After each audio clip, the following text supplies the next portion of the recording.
Hello everybody, welcome to CPL 10. I'm so excited.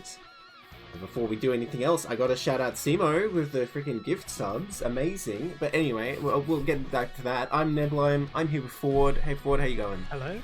I'm good, how you doing, Neblime? I am doing great. I'm so excited for the start of CPL 10. I believe this is Very excited for CPL Season 10, yeah. This is your casting debut, is it not?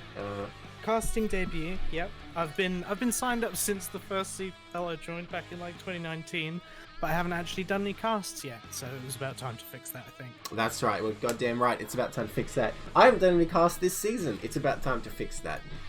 So we're going to go in preseason week 1. Of course, you probably already know the casts happen a week behind.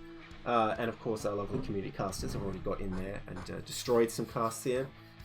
So shout out again to Simo with the gift subs. I actually got one personally, so I'm very pleased. Simo, please give me more.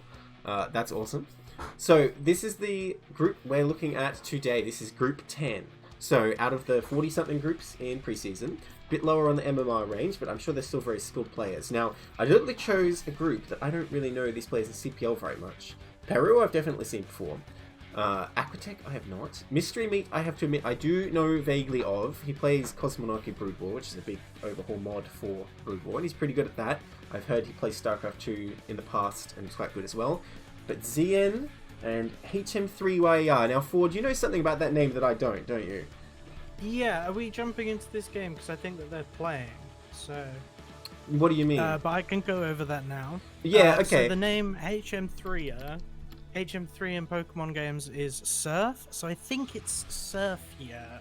Okay. But I'm not entirely sure. Would be good to get some confirmation on that. I'm just going to go with Surfia because I don't want to say HM3YR every time, right? HM3YR. Yeah, we're definitely going with Surfia. It sounds like it's wrong. Yeah, we're going with Surfia. That'll be much better. But like you say, we do have a game waiting to start. We should probably just get into that. Stop these poor people from waiting. We're going to do it. I think that they're in this game, if I think you're right. Rightly. So, we'll have to see. Alright, here we are on Retro. Of course, all the games can be on Retro. In the top right, in the magenta, we have Surfia. See, that's why I had to do it before now, because when I did that, I didn't want to say HM3YR. That's a good point. That's a very good point. And in the bottom right, we have Aquatech 5, I guess. I don't know where the 5 comes from. I don't know what order the games were played in, but this is their CPL being casted debut, if not casting debut. Oh, did we get a raid? Oh, hey, welcome everybody. Somebody type CPL in chat, please. And anyone who doesn't know, get in the Discord. If someone types !Discord, if somehow you're watching Azidahaki's stream and he's not plugging CPL, then there you go. That's how you're going to do it. All right. No game audio, hey? I think it might be a bit low. Let me just turn that up. Can people hear the game audio now? I'll wait for confirmation. So, we do have a 2vz on our hands here. Still no game audio. That's odd, because I can see it in OBS. Not sure what the deal is. Give me a moment here. I'll just add a game to it and see if it is just too quiet, because it looks pretty audible to me. Right, you know what I'll do? I'm just going to change back between scenes. That improve it at all? Of course, technical problems. Okay, hang on. I can fix this. How's that? There we go. That's our solution. Alright, nice. Alright, so Surfia, going for, I love the depot, gotta boost those SCVs, that barracks there. You know, Ford, I forget, do you play Terran? No, I play Zerg. Oh, perfect. I was going to say, we get 2 Terrans in the TVC, but no, perfect. We have the Zerg perspective. Going for that hatch first, of course. These players doing the straight and narrow as we get into the CPL game. So, it's always exciting when you don't know a player to see what exactly they're going to do. By the way, people in chat, how's the update? Does that game sound good?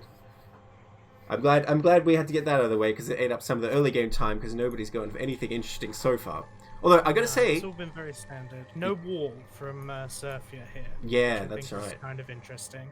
I don't know if you can do a link-proof wall down here. I am not an expert of TVZ walls, I will admit. People in chat, just forget I said that. I know I'm going to get repercussions for that. But I am impressed that Surf, you're going to put the barracks towards the ramp. A lot of newer players, and like in Group 10 here, I'm expecting, you know, reasonably inexperienced people neglect to put their production facilities near the ramp. So it's a good sign. And honestly, Aquatech's build is pretty on point so far. He's getting that gas, getting that spawning pool. Looks like it's going to be a 2-hatch lair type play. The stream police here, people in chat saying, no. Data is like the stream assister. Who's on the mic? This is Neblime. Wolfix, I'll give you a hint. You can type !casters. Yeah, Ford, so show them your beautiful voice. Oh, hi guys. Yeah, I can be talking now as well. So, how do you like this map for TVZ? It's mixed, I think, because it's just good for Terran in general. I don't know how to describe it. This map has a sort of oh, come on. I updated the bot. No. Back to the stream chat again, sorry. I updated the bot. I'm so mad. I don't know why it went back to that. It is Neblime and Ford, sorry. Anyway. About this map. I feel like it's mixed. Oh my god, wait, this Overlord. Oh my god, he's still flying forward. Oh my god, Aquatech's gonna lose that Overlord, I think. This is huge. Yeah, that is unfortunate. There's no Why is the scoreboard not updated? Oh man, I don't know what to tell you, man. I updated all this stuff and now it's not here. I'm just going to try and fix that, but that is huge. Aquatech at a huge I will deficit. mention that Surfia did lose their scouting SCV while that was happening, so not an entirely one-sided trade there. Like I said, I don't know what to tell you. I updated my scoreboard like 5 minutes ago, so I don't know what the deal is there. If it resets somehow.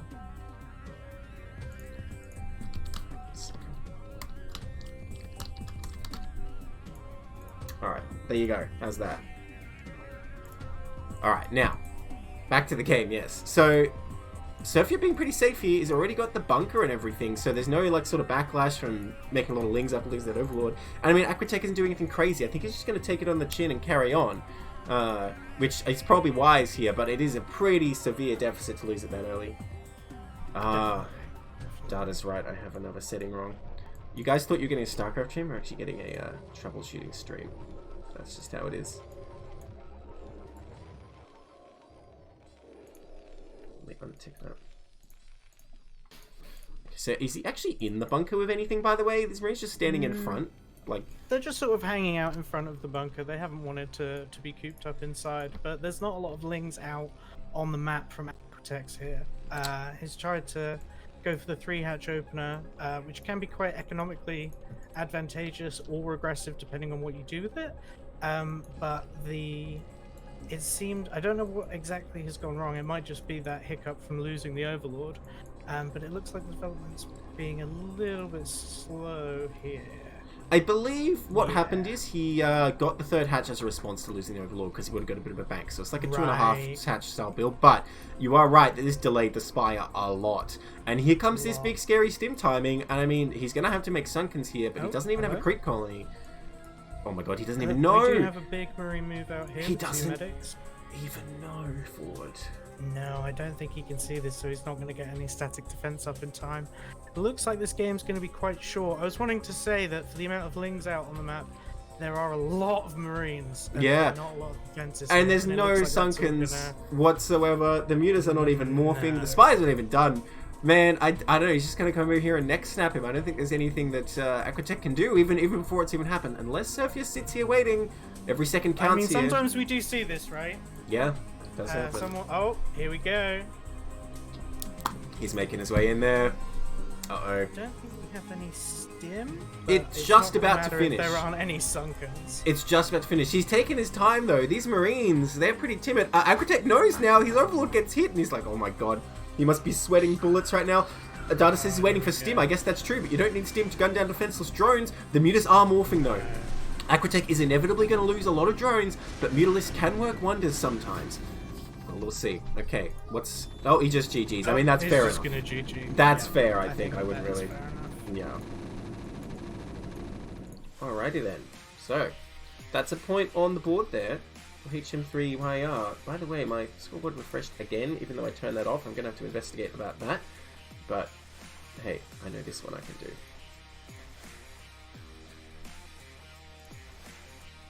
Right, so point on the board, his first CPL win. Oh no, it's a 0-1. Oh, okay, data pointing out it's because I changed the setting. Okay, I can't escape. No matter what I do, it's going to refresh. Alright, well, a short one to start it off. And, you know, I'm impressed by Surfia's just straightforward build. He just went for the stim timing and killed him with it. That's a pretty good way to play TVZ. And really, if anything, it exposes the weaknesses of his opponent. Not properly scouting, not properly preparing the Sunkens and all that stuff.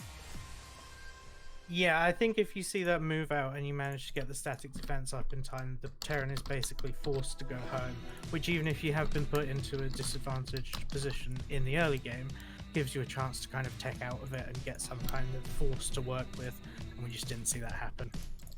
Yeah, that's right. I mean, even if you... The thing is, right, every time you make a Sunken, you are killing a drone. But you're getting that lair tech out, the Mutalisk or maybe Lurkers, and that can allow you to do damage and come back or like delay for a third. Anything, even if you're behind, it's an option.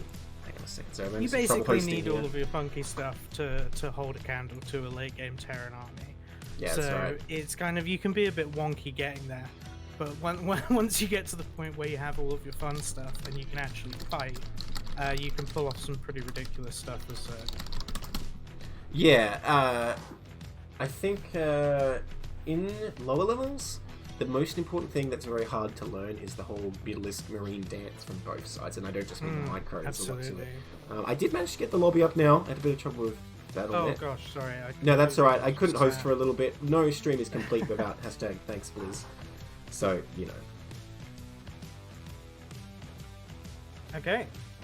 Let's get CPL into Season 10, Group 10, Game Week 2. 1, Game 2. Are we going to get to Game 10? That'll be exciting.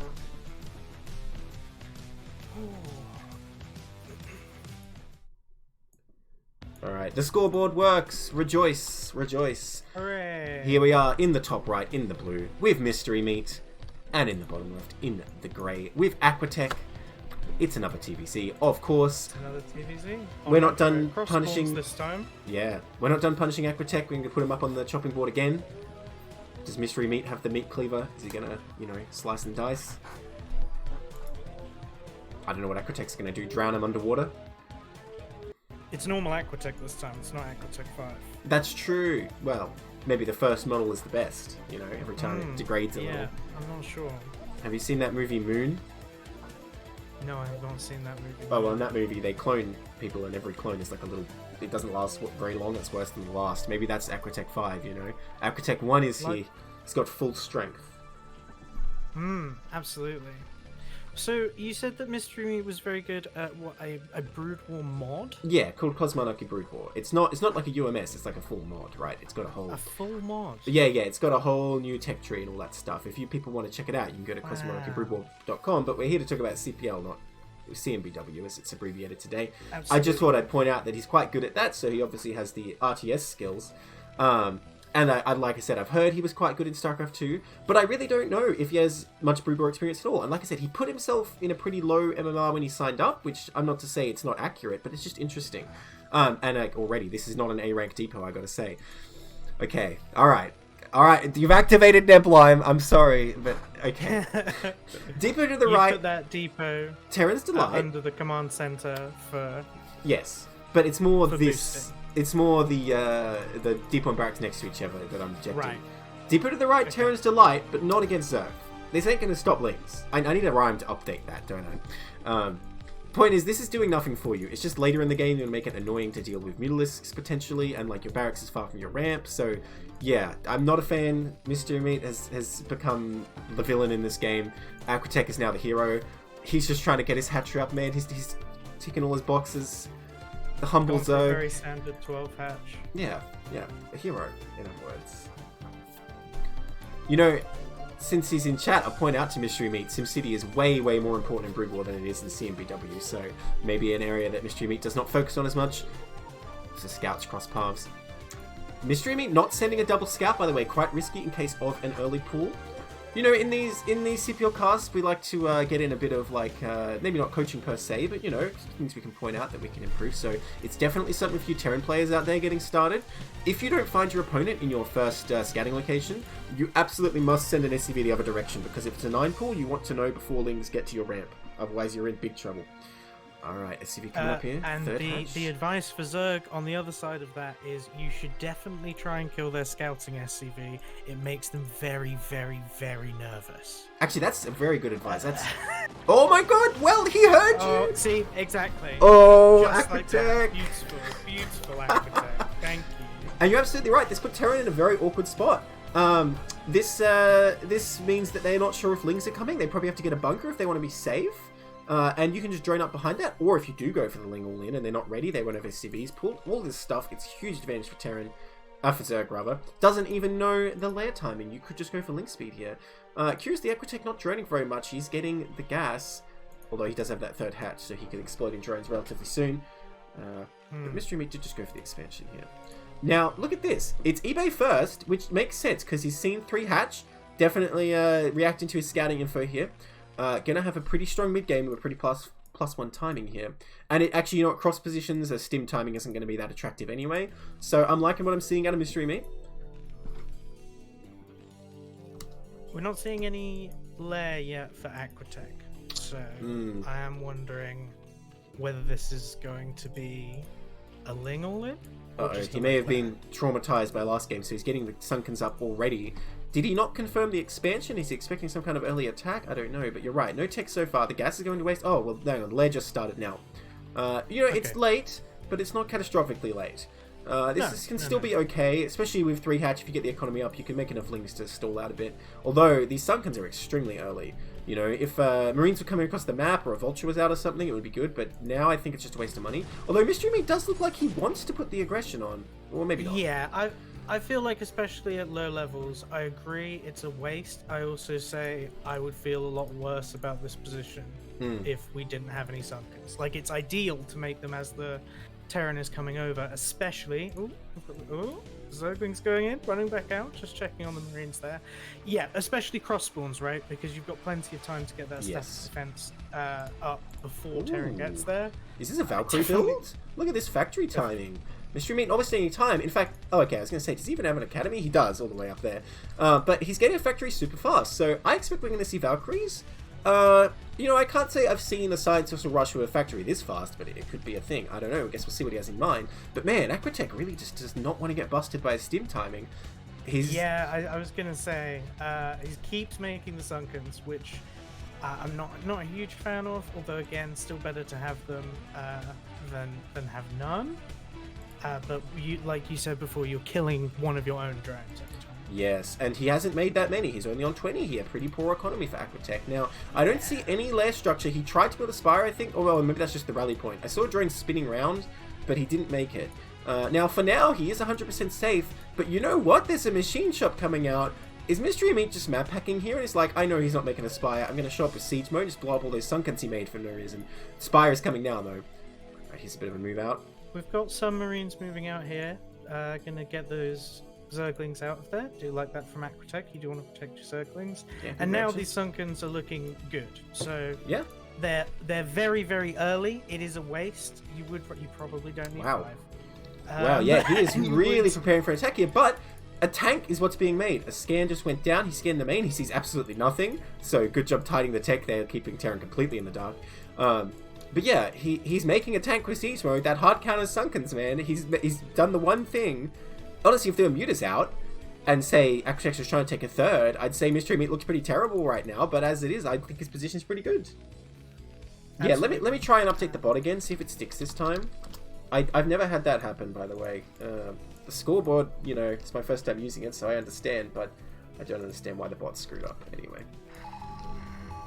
And this is part of why we've been harping on these Sunkens, right? Because all it takes is one siege tank that you can protect with siege mode, and it will kill infinity Sunken colonies. Yeah, that's right. If you don't have a way to deal with it. Range is the best stat. Yeah, I should make Guardians more. You're right. Hey, don't knock them. They are decent. They can turn games for sure. It's one of those units where, like... It's the same problem as the Scouts. They're just so expensive. Owen, shut up. Is the stream okay? Because it's buffering for me. Can someone in chat confirm it's still working? Uh-oh. Uh-oh. I think it's okay. Maybe it's just me. Alright, well, he's building up a big force. Honestly, I think in this kind of situation, if you're thinking of sieging on the Sunkens, you got to go with your absolute first tank. The mutas are coming out now. Queen's Nest and Hydrogen on the way. So he's going to tick up. You know, Aquatech went a bit off the rails for a bit, but he's getting there now. He's getting back to it, but he still has no third base. Now, if he's going for Ultras here, I would really want to see an Evo Chamber long ago. So I'm not really sure what he's going to do 2-base Hive in this case. Well, I will say that if you're expecting to have siege tanks pressuring your Sunkens, the one way to deal with that is to start dark swarming out into it. Absolutely true. It's not ideal. It's very, very risky. Oh, and we already see Firebats from MysteryMeat. Well, he knows everything. Here's the thing. Yeah, he could see into the future. Here's the thing. If you go for Defiler Lurker, that's good. That is the perfect thing to stop this tank push. But if you're still just sitting there on 2 bases, Terran doesn't really care. Hang on, these Milists coming in here. We've got Mutalisks going into the natural here, but there are turrets all over the base. They're not bunched up to get some snipes. How did they survive that? No, none of them died. What is Brood War, man? What even is Brood War? The army's still in the middle of the map. These barracks are not very well defended, and this is part of why this barracks position is a problem. You want the same turrets to hold the range of the barracks, but he does just fly into range of the turrets very obligingly, and that's a well-placed turret, stopping him camping in the back there. But instead of repairing, he just pulls all the SCVs. I think with a repair, he could have easily killed all of this, as his Mutalisks will probably clean up the turrets, but at a great cost, and meanwhile the push is going into his natural... Aquatech does some damage, but he is forced to retreat now. Okay, we should see MysteryMeat just siege up. I thought it was gonna outside. Yeah, get just baited wander in. Alright, well... And this will actually clean up these Sunkens very quickly. 3 tanks is pretty severe. Now, it's kind of good he made so many, it buys a little more time, but what's the plan here? There's no way Defiler's going to be ready on time. The Hive is not even finished. Lurker aspect is not even finished. I mean, I don't know if Lurker's even helped that much, if you can get a good burrow off. The Mutalisk needed to be harassing that army moving across, and this is what I was talking about, where it's hard to learn that Mutalisk and Marine dance. If you're in the Terran main and you don't see their army, you've got to assume it's coming for your base, so you have to be careful about staying in there too long. Because the only thing that can slow it down is the Mutalisk harassing on the map. Hydras try and come forward, but they are just easy meat for these tanks. Especially with no speed, there's nothing we go. you can do here. You can see the attempt with the Mutalisks coming down and the army attacking out at the same time.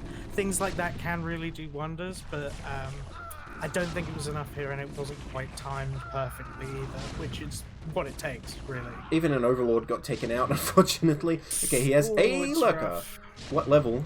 Well, this is what I was saying, MysteryMeat, you know, he looks pretty good after, you know, he's played... we confirmed, he's never played Brood War. He came straight from StarCraft 2 to CMBW and now to Brood War. I'm sure he'll explain. I'm with Aquatech here. I would be confused slightly at this performance from someone who's never played Brood War. I mean, he had a build, like, he definitely has played Brood War, so... I don't know what's going on here. Alright, we'll see. The one Lurker, can he hold? What building is that? It's Creep Colony. Oh, no, that one Lurker does not survive. No detection other than scans, but scans will be enough. So would your main comment from MysteryMeat in this game have been SimCity? GG is called? No, not necessarily. Although, my main comment is Neblime, definitely. But from an actual coaching point of view, I'd say, like, the fact he was just going for this factory blind, he's going to get torn apart by a 2-hatch meter player. If you go for the factory and get Valkyries, it's a thing. But if you're going straight for tanks and your opponent's just going 2-base meter all in, it's not going to be pretty. But there you go. Alright, let me update the scores here. Same problem as well, by the way. But I can fix that now. Now I know the source. Yeah, Master in SC2, he says. I mean, I was Master in SC2, but I don't think I played this well when I started, so I don't know what to tell you, man. Alright, so... Wow, why does it work that way? Doesn't matter. Very unfortunate for our Zergs in the chat so far. All you need is F2, but there's no F2 in Brood War earn, so how do you win in Brood War? Alright, we're gonna host up our 3rd game here.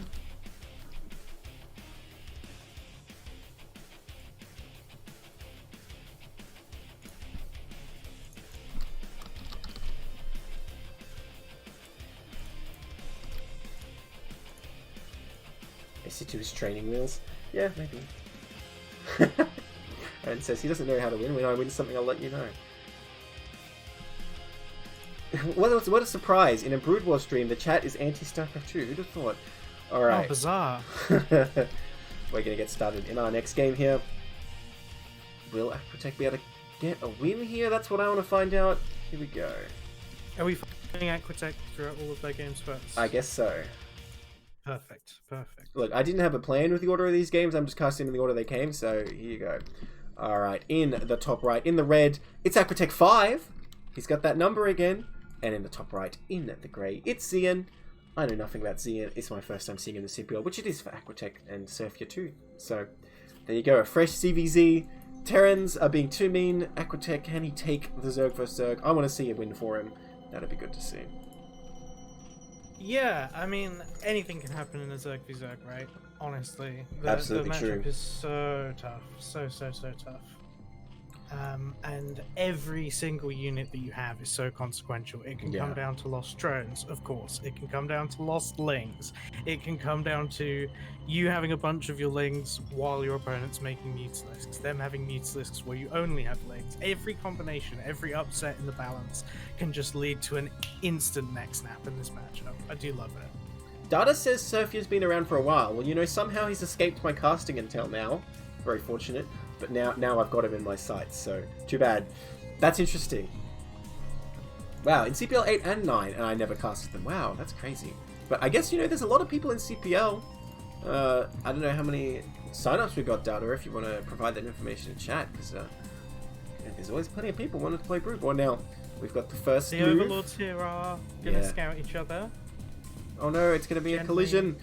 Peacefully pass in the night. Imagine if air units, when they hit each other, they just like subtracted HP from each other until they died. That'd be interesting. I personally, I love that the Overlord is a peaceful unit. That's a personal thing.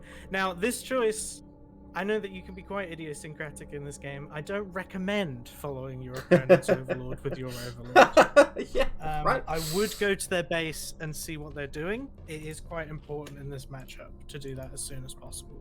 Well, I have to say, Ford, you're a lot more diplomatic than I am, because I would have just said, there is no reason to do this. You're going to go over there and find out, or you're going to die. Yeah, pretty much. You need to scout the scout. How are you going to know when they're scouting otherwise? It says fart cry but war. Overlord's on a date. Well, it would be a date, but Aquatech's Overlord just was like, no, I've got work to do, and just left. Love lost, Spixium. No, he's like hashtag loves win, but Love is already lost. The Lings have been sent out to do the murdering. It's a war, man. We have Lings making here for Aquatech, and I think that they will be out in time for when Ziyen's Lings arrive. It's just whether or not the Natural Expo goes down.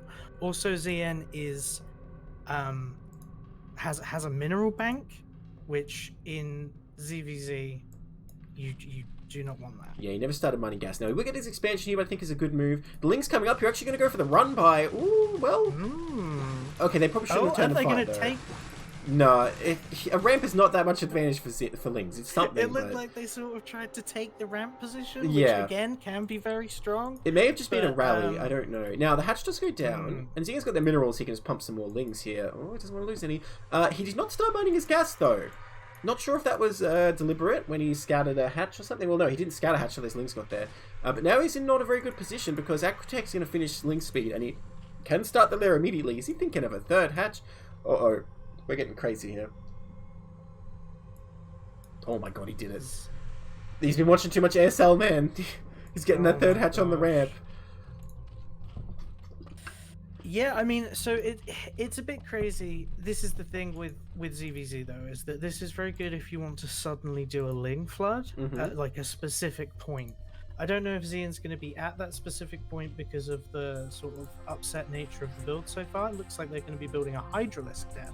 Yeah, this is Hydra ZVZ. It's difficult to play against. Yeah, Hydra ZVZ, especially for people like me at low levels where you're just trying to learn the game. Suddenly people are doing something that's kind of weird. Double Hydra.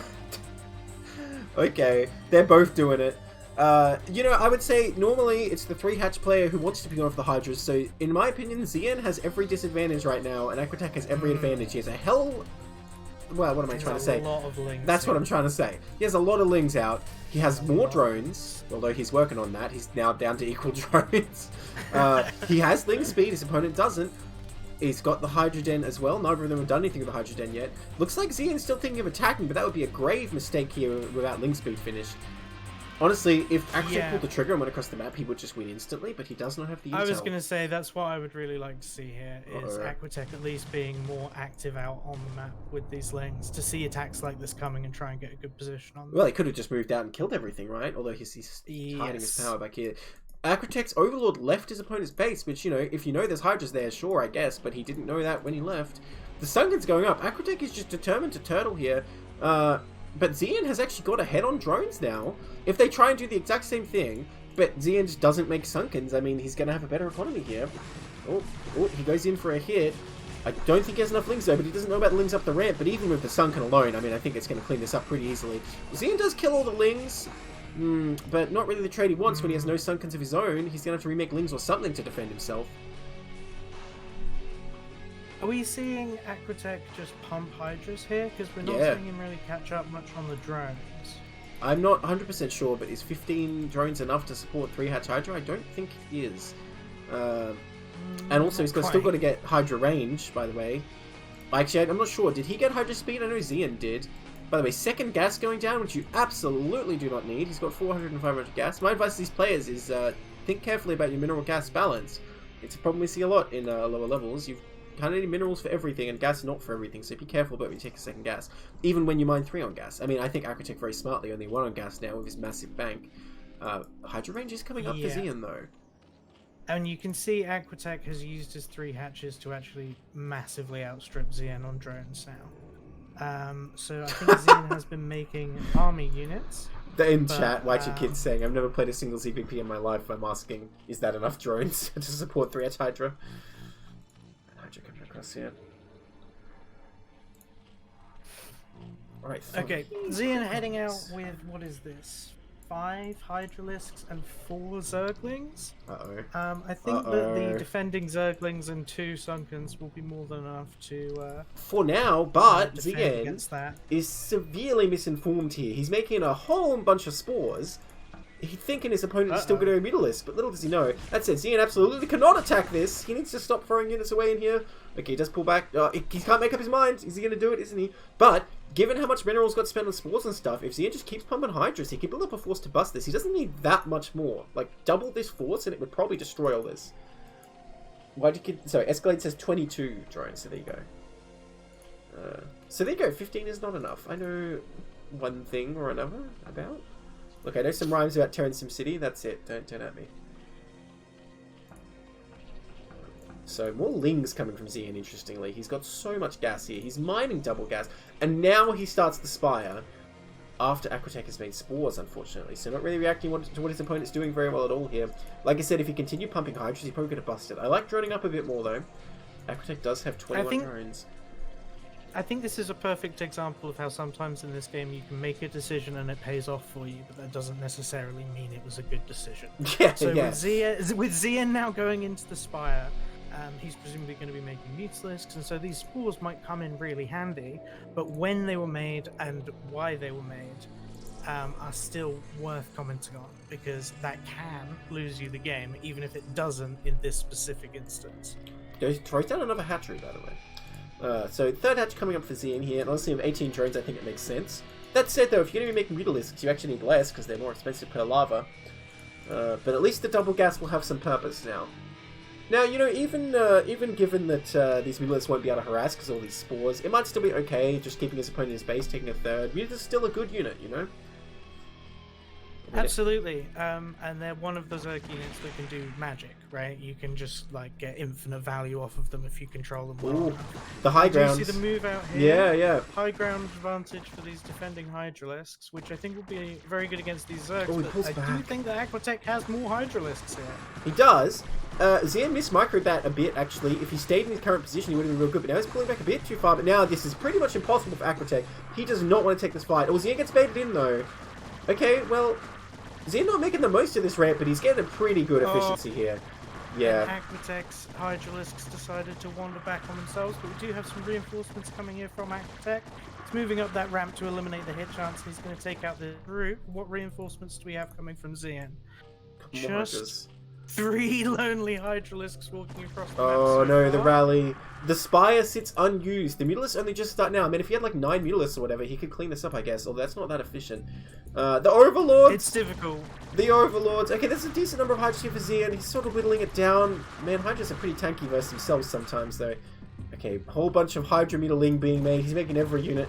He has a supply cap of 67. Aquatech is going to go for the Overlords here, which I think is a good call, although Well, I'll focus on the Hydralisks now. Like you talked about before, though, it would be a good call normally, but in this case, he had a supply cap of 67 and a supply of like 30, so it's doing absolutely nothing.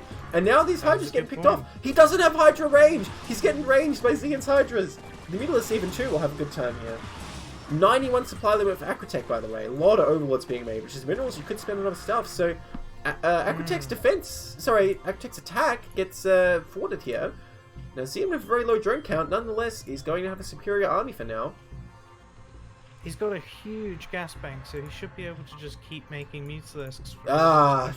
Ford, do you even play Brood War? Obviously, he doesn't make Mutalisks, he makes Lurkers. Lurker aspect is on the way. Oh my gosh, of course. How could I be so foolish? We do see another big Hydralisk force coming out from Aquatech here. Both armies in long lines going to start marching past each other before engaging. And we do see the surround here from Aquatech. Yeah, way more units here. Lurkers are great against Hydras. Yeah, Zarda's not wrong. But I feel like Mutalisks would do the job here too, I gotta say. Anyway, these Hydras are going to come up here. Lurker aspect will not be done. Ziyen not making... Oh, he just starts more Hydras now. But it's their time. The Mutalisks can help here, but... Oh, it's too late.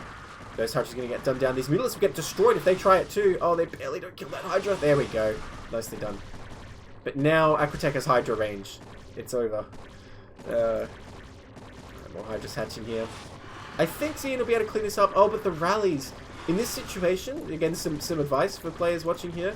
If your production is under attack, select the production, just right-click on it to reset the rally to nothing, and it'll just attack as soon as it spawns. Because in this case, those Hydras did absolutely nothing because they're trying to get to their rally point. Okay, Overlord's going down. His supply cap dangerous though, only 51 out of 30. His hatchery getting spat on. Bunch of Lings coming out. Lings can be okay versus Hydras, but this many Hydras start to scale really well. And there we go. They're going to pop out. They're going to get one. But Aquatech mercilessly continues the rally. More Lings come down. Meat is coming in for a final attack, but I think that this is pretty much over here. Always going for the drones. Yeah, he's going to start gunning them down. GG. Yeah, at that point, the advantage is just too strong. Even if you did manage to boot the Hydralisks out of your base.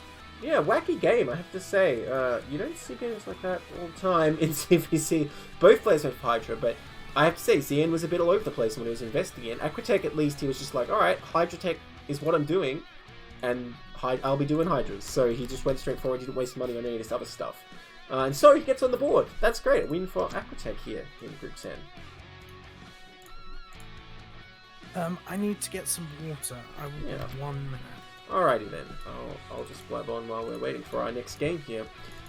So, I believe that's the end of Aquatech's trials here in Group 10. He suffered enough. Actually, no, I'm lying. There's going to be one more later. But the next game will not be Aquatech, so he gets a bit of a break at least. I do wonder, you know, what order the games are played and if that affected anything. Because that TVZ versus MysteryMeat, it looked like it was probably after he lost to the skim timing. He was going like, oh my god, I don't want to die to Marines. So he made all the static defense. The TVZ, who can say, though? Someone's excited to see Peru. I'm sorry, Peru is not in the next game. I'm sorry to tell you. So you still have to wait a bit longer. Hello. You're back, good to go? Got my water. It's alright, Daddy, you can make it. You can make it. Just one more game, I swear. Game's up. Just joining now. Bear with me 1 moment. Hey, Bugs Bunny, what's up, man? A fellow Australian in the chat. Hit me up with those kangaroos. I don't know, there's not a kangaroo emoji in Twitch, is there? I don't know. Probably not. Disgraceful. Yeah, right? What a waste.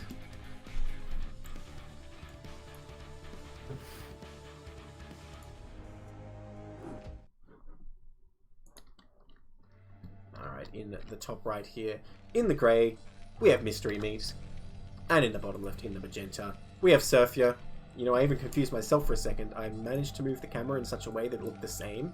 So I thought, wait, did I even move the camera? Did the colors just change? So I believe that this is our 2 Terrans with 1 win to their name each so far, correct? That's right. So we'll see who's stronger. And look, man, based on that TVZ, I got a bet on MysteryMeat. Although, no, actually, I take it back. Surfy's just did a straight up really strong stim timing, actually. It was a solid move out. Yeah, it just looked more deadly for MysteryMeat because he like built up to this massive force and his opponent was just like leaning more into Sunken, so he's even more screwed. But if I think about it, Surfy's play was actually more impressive. Is that a timing attack something that you're very worried about in TVT? Absolutely not, obviously.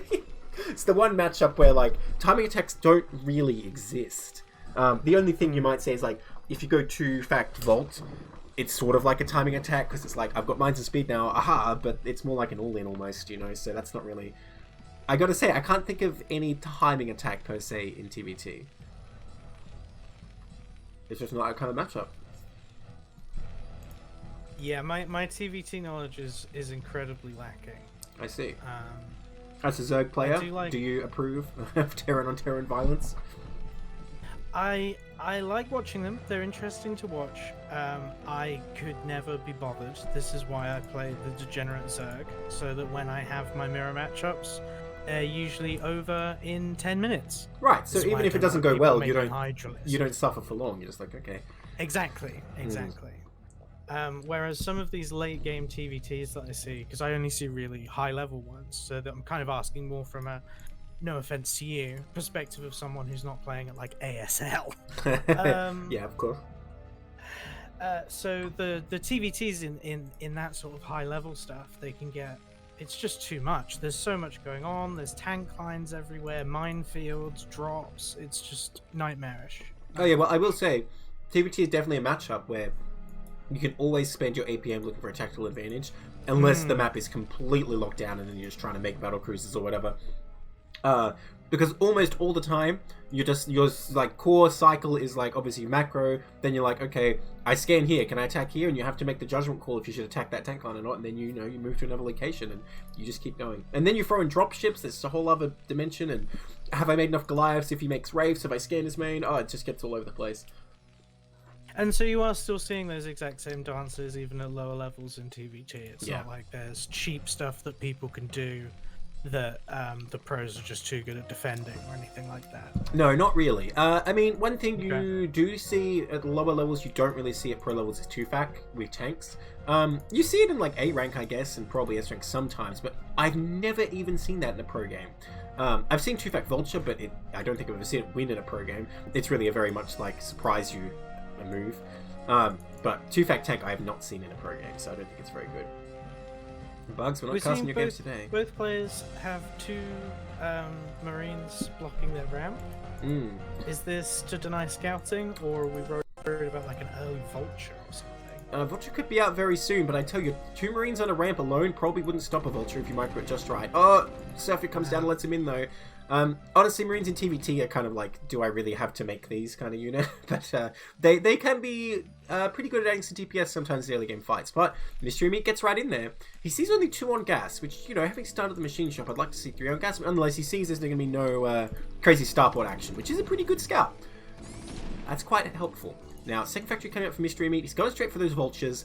A much more, I'd say, like sort of in meta way to play it. Going straight for the machine shop is totally fine. You can go straight into a tank. It's just not the most advantageous way to play, I think. It's sort of like 2-hatch versus 3-hatch in Zerg versus Zerg. It's sorry, Terran versus Zerg. It's not a material disadvantage you have going 3-hatch. It's just a sort of you know, tempo and sort of interaction sort of advantage, because you have the initiative, I guess, sort of trying to say more 2-hatch. And if you go vultures, you have the initiative in TVT. Your opponent has to sort of sit back and micro 5 tanks around trying to take the third. Now, I say all that, but tanks are not being made. He actually just went straight from machine shot for mines, and he's starting to make his own vultures, actually. Yeah, and we're going to see MysteryMeat has managed to deny the scout from Surfia twice here. Surfia's barracks was heading into MysteryMeat's base, I guess. What is with these scouts turning back? I don't know. People just want to go the same way together. I think it's very cute. Yeah. But not really tactically a sound decision, I'm afraid. Unfortunately, definitely not. I mean, there is something to be said of like not losing your barracks. If like a Wraith comes out or something and you're over here, it's not great, but you still kind of want to send it. Because you can't make any more factories without making your barracks again, right? That's what I understand is why you don't want to or the academy, which can be really painful sometimes. I have to point out, by the way, SCV production is slipping a bit there for MysteryMeat, and for Surfia, I assume it has 2 since the SCV count is the same. They are both bunkering on their 2 bases, though, doing their best to spend their money. But yeah, if MysteryMeat comes in here, which he hasn't so far, you get a pretty strong advantage just by seeing your opponent's rally point and seeing if they move out of the map, which he's not done yet. And obviously, scouting the main is huge too, so got to use those barracks. Here we go, MysteryMeat coming in here. And MysteryMeat has already had a very good scout once this game, whereas Surfia hasn't managed to see inside MysteryMeat's base at all. Alright, well, he comes in and sees all these vultures sitting here. Now, it's both good intel to see there's a lot of vultures being made, and it's very good intel to see that they're home, because that gives you the freedom to move out and plant your own mines. But he's staying home for now. Bunker even being made. Looks like MysteryMeat concerned about... oh no, that's a depot. That's a depot. Okay, never mind. Looks like MysteryMeat concerned about getting attacked himself, even though he has the vulture count. Bit of a mistake, but I mean, you've got to make the depot anyway, so that's fine. It can stop run-bys later. But here we go. This is more to see from the other end, because Surfia coming all the way up here, move commanding through his enemy vultures. Oh, dear. Oh man, this might be a very short TVT. If he loses all these, he's not going to kill a single enemy vulture. MysteryMeat even finished speed. I don't think he... Okay, I was going to say, did he fire a single shot? It looks like he did, but now what does Surfia have? MysteryMeat just go straight across the map here and take Surfia out while he's got the Almost advantage? Certainly. I don't know, man. Here Like, he comes. what could possibly happen here that Surfia doesn't die? It's hard to imagine. I think he's just dead.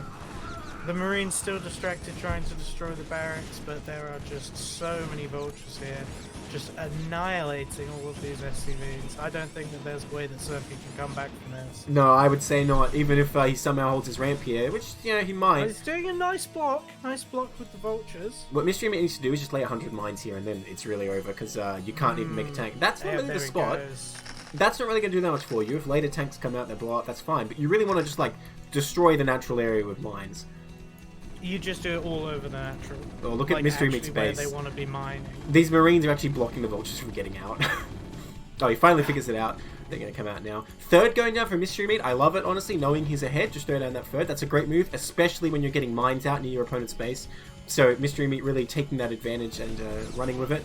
Now, Surfia has built up a few more vultures. And some of these of MysteryMeat's are a bit damaged. He may be able to reclaim this natural. Well, he doesn't seem intent to come down. It looks like he's waiting for another production round. Here we go. Alright, he's coming down here. He does have the count. Not the best micro coming down the ramp, though. Okay, he does get most of them down. Some of them not engaging. Man, I think MysteryMeat might still even take this fight. Now one comes out of the rally point, though. Let's see if he's trying to get in there. We've got so many more vultures coming in here for MysteryMeat. We did see some better target firing from him, but there was just the count from Surfia, but it looks like that's going to be all overturned now with these reinforcements arriving. Yeah, and that's the mines I wanted to see. Surfia knows those mines are good. That's GG. Nice. Alright, another point for MysteryMeat. And, you know, forget what I was saying about Surfia looking better. That looks pretty one-sided for MysteryMeat. Although, if he hadn't run his vultures in and lost them for nothing, it was looking pretty even, you know, so maybe it was just that one move that sort of ended things. See, that's one of the things that's interesting to me, more used to ZVZ, is kind of like running in with your fast, agile units and having them just get taken out from positioning and then losing the whole game off the back of it. That's the kind of knife fight stuff that you usually see in ZVZ, so I like to see that in TVT, though perhaps not what people are expecting. Well, here's the thing. It's definitely like that, but you're on like a limited time for that. It's only like a part of the matchup instead of everything. So, you know, what you can get out of the vulture like ZVZ type fights eventually. Whereas in ZVZ, you know, there's no hope. I mean, you're not betting on getting to Hive. That's not likely to happen, you know.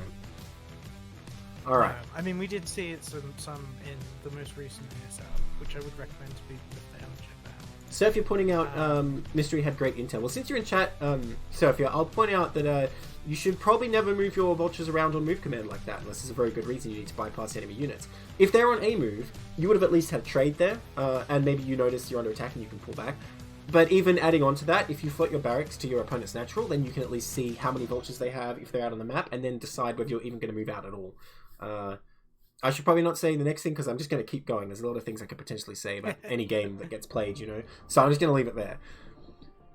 Alright, we're going to get into our next game. You're definitely not wrong, though. MysteryMeat did have better info. Yeah, that is an excellent point. It's absolutely true. Alright, we're going to get into our next game. Data's been waiting. Finally some... Not Data. Who was asking for Protoss action? Was Data asking for Protoss action? Doesn't he play Zerg? Alright. In the bottom left here. In the orange, we have Pepperu, a.k.a. Peru. Little Pep's actual father, as we know. And in the bottom right, in the red, we have Aquatech, the Zerg. He does have a point now. He's looking for another one. Wait a minute. Is that why Data was waiting for this match? Because he can see little Pep die all over again? Oh my god. This is terrible. Anyway. We have a PvZ on our hands, mixing it up. It's a great mixed group we have here today. Yeah, is this going to be our last game from Aquatech? I believe so. I believe so. So, we'll see if we can even it up at 2-2. Our first game for Pepperu, who's going to have two... They're the only Protoss of the group, so they're going to be against 2 Terrans and 2 Zergs. Man, is that the right pawn position? I mean, I'm no Protoss player, so it probably is, but it just doesn't look right. I can't tell you. I honestly can't tell you. Yeah. I feel like both of our knowledge might be a bit lacking. Yeah, a Terran and a Zerg walk into a PvZ. Wait, no, you're a Zerg. What am I saying? Yeah. Hang on a minute. I mean, I got by on this matchup for like a year by just refusing to make anything but Hydralisks. Like, of our matchups... Hey, shout out Bugs Bunny in chat, by the way. He does that too. Yeah, it's not the most difficult matchup for Zerg. But, that said, on the flip side of that, when it comes to the Protoss, you have a lot of options for dealing with the Zerg. And as soon as you've got, like, Storm, or Reavers, or +2 Zealots with legs... Hydras start to look very, very shoddy, but the early game for Protoss, I would say, can be very, very difficult. Data, you should not be talking in chat. You should shut your damn mouth about any game Peru's a part of, honestly. He knows what he did. Anyway. Yes, Peru is a long-time CPL veteran, for sure. Bugs Bunny, I'm calling you out for only making Hydras. So, we did see the pool come out here. He's got gas for link speed, I assume. Now, you were saying Protoss has a lot of options. Against the early pool, there is only one option. You're going to have to make a cannon or two here, buddy. Pepperu not reacting yet. Data just laughing at his past crimes. This is going to get very, very ugly if there is no wall. Don't do it! What did your eyes see? Pepperu, no! Pepperu, no. Lil Pep Mark II is like trying to run home to warn them, but no, he sees the lings. Oh my god. Oh my god. Okay, he's gonna throw a cannon. That's a pretty good cannon position, I have to say. Not so much for Hydra Buzz, but for lings, it's not bad. If he survives and Hydras get made later, he's probably gonna regret this, but for lings, it might do it. But he needs a big pro pull. There's still time if he sends it down in a minute, but you can't leave it too late. The cannon is not gonna be ready in time. Oh my god. Where were the lings going? Data pointed out they went to like the middle of the map. That gate helps. It helps for sure, but you still need probes here. The cannon's not finished. The lings have arrived. He's doing an amazing job blocking with that probe. Oh my god, no, he goes down. The cannon. It's not gonna fire a shot, man, or is it? Okay, it fires a shot. One shot. Yeah. One shot. That's it. Man, that was little Pet Mark II trying to block those lings, but he just couldn't. And this is over, man. It doesn't matter what you do. That pawn's going down. There's nothing to say. Probes are a surprisingly good working unit, but I don't think that even an army of probes can take on this many lings. Yeah. Dang. Alright, yeah. An army of probes will die, that's for sure. Lings are still coming. Aquatech was just like, yeah, no, I do want another win. I'm not going to waste any time. I'm just going to send the lings and he'll go. I got a question. Pepperu putting the Nexus down after he saw the early pool and gas. GG. I do question that. Alright, you know, Data didn't stay in this time to genocide every single Protoss unit, but he had already killed every probe. I say Data. I'm still having flashbacks, man. Sorry, Aquatech. Damn it, Data. But still, every probe is already killed. But hey, Aquatech gets another point, so that's a nice way to end it for him. Pepperu still has his other chances. Data Tech. Any Zerg who's killing probes needlessly is now called Data. It's just the truth. Alright, we're going to get our next game here.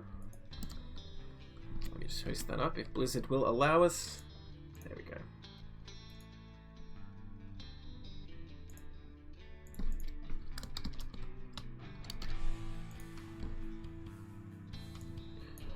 Alrighty. 1 point for probe killed. What kind of point? Data points.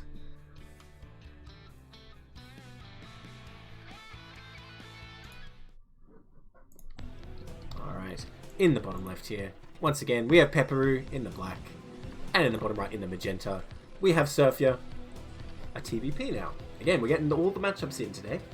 Although I guess we won't have a PvP. It's good to see. So how do you feel about TVP on Retro? Oh, it's amazing for Terran.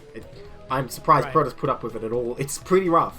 It's kind of funny because you look at Retro and you kind of have doubts. You look at it and you think, oh, is it hard to go up to that third? Oh, it looks kind of open in the middle, but it's absolutely it feels really easy to play as Terran. I don't know, it's easy to move stuff around, it's easy to block stuff off. The center is actually really good for taking fights. The bases are easy to take. It's not that there's any one thing that's oh, this is really hard for us to deal with. It's more that just everything's easy for Terran to do. I feel like it's extremely Terran favored on PBT. Third is utterly awful for Shimmer. Who for though? Who for? To attack, yeah, exactly. You're looking at it before playing it, you kind of think oh, it's hard to get in there and get your units over to defend, but the reality is yeah, it's just too hard to attack in. I favor Terran here for sure. And is there anything sneaky that the Protoss can be doing early on? Because I know that often they do have strategies that they can take against Terran to get an early advantage. Anything like that that's particularly good on Retro?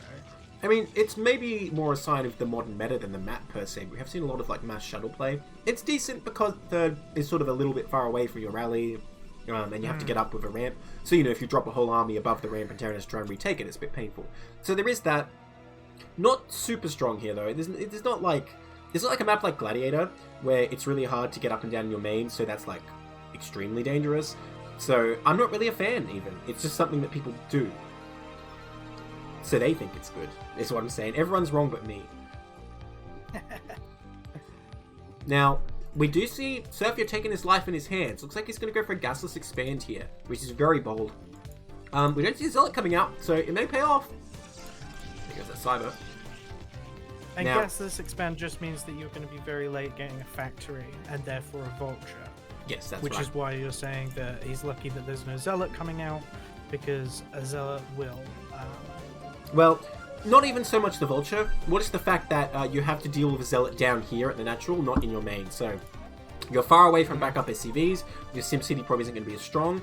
And if you lose that location, you can't survive because they'll get up in your main and kill you. So even just the Marine vs Zealot minigame is extremely difficult compared to being in your main. But if you don't make a Zealot, it's very, very good for Terran. What's quite approximation, Max Axe, that everyone's wrong but me? No, it's just facts. I don't know. Oh, they're going to collide. Is Surf going to go for the end scout? Looks like he is. Although, when you go Rax FE, I don't know if there's any point. I guess you'll see if there's a proxy. But unless you can wall the natural Zealot type, it doesn't even really help if you know there's a proxy there. Alright, what's going to end here? I remember... Is Peru quite new to the game? No, he's been around for a while. Okay. At least a few CPL seasons, that's for sure. I was going to say, I remember on Fighting Spirit, a kind of obnoxious strategy.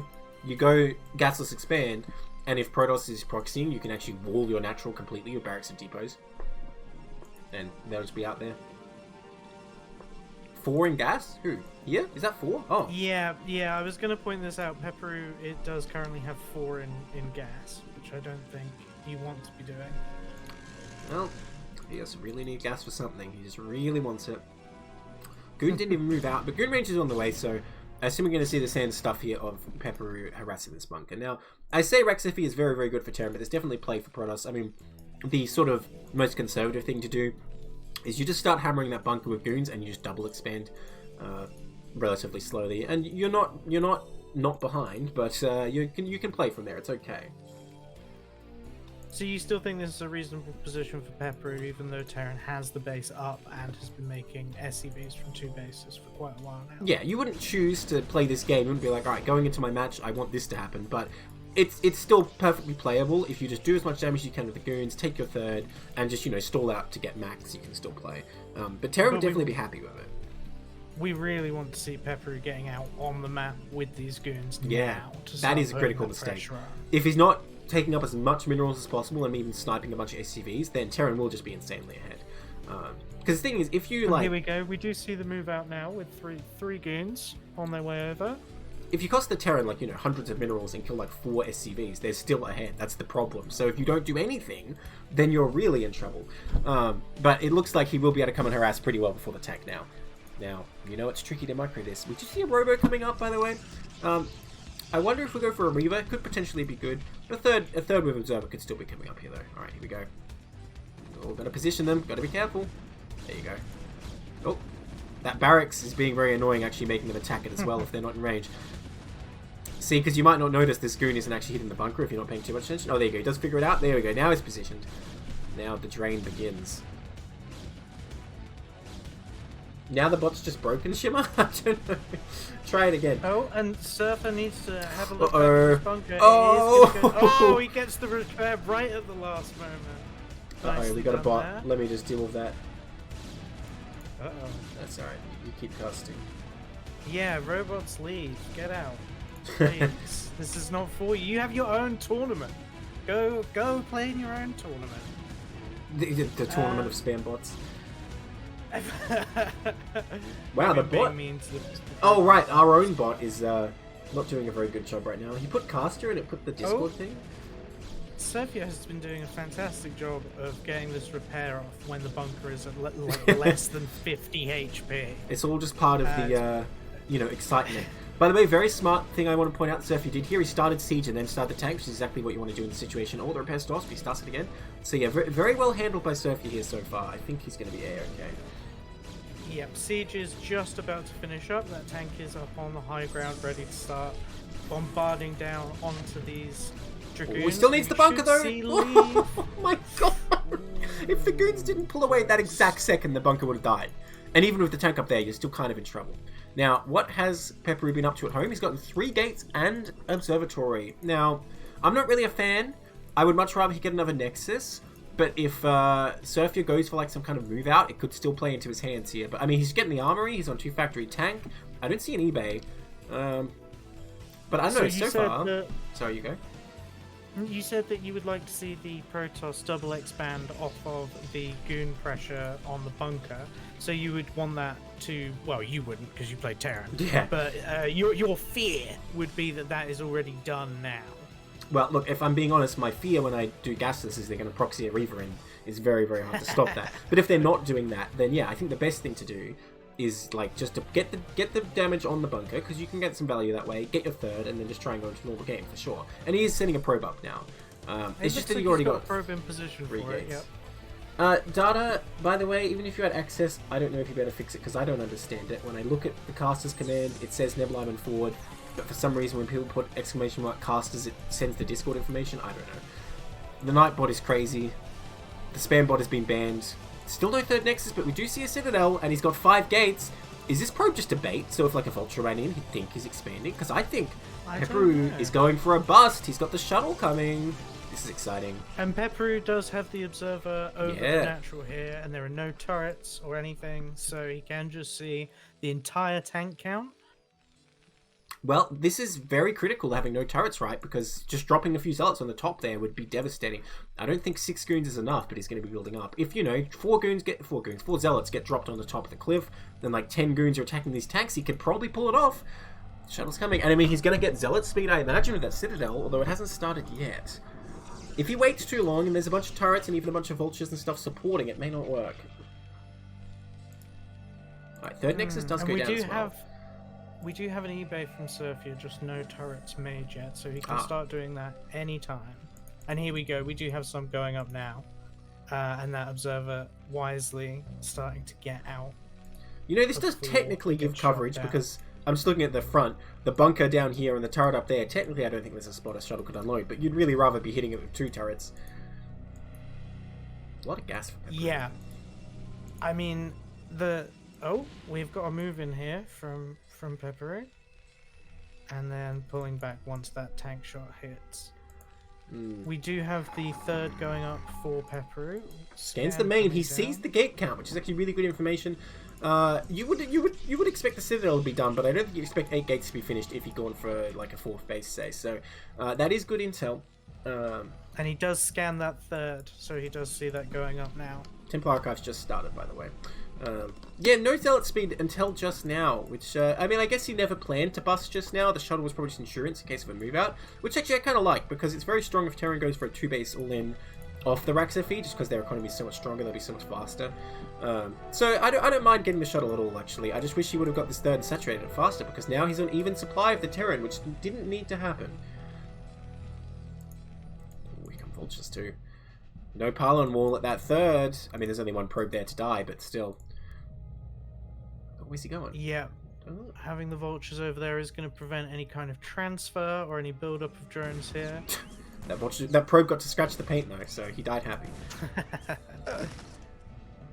That vulture's just going to leave. One Dragoon coming over here that is going to get blown up by that mine, unfortunately.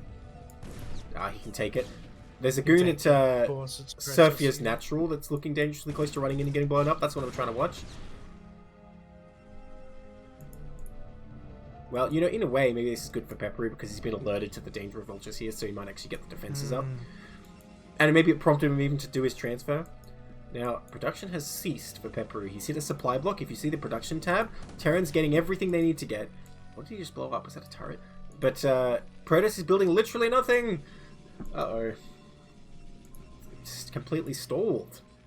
That is very rough point in the game to get supply blocked. He is coming in with that shuttle full of zealots for the drop that you were talking about. It does look like Surfia destroyed his own turret. You don't do it with nothing else, though. This isn't really going to do anything. Like, you're just throwing away zealots. You didn't even get the tank. Like, you got to combine your attacks, right? So, a bit of a donation there. Yeah, you attack in with the Dragoons up here. And then you drop the zealots on top of the tanks while they're dealing with Dragoons. This is a lot of tanks. Yeah, that's the best way to do it.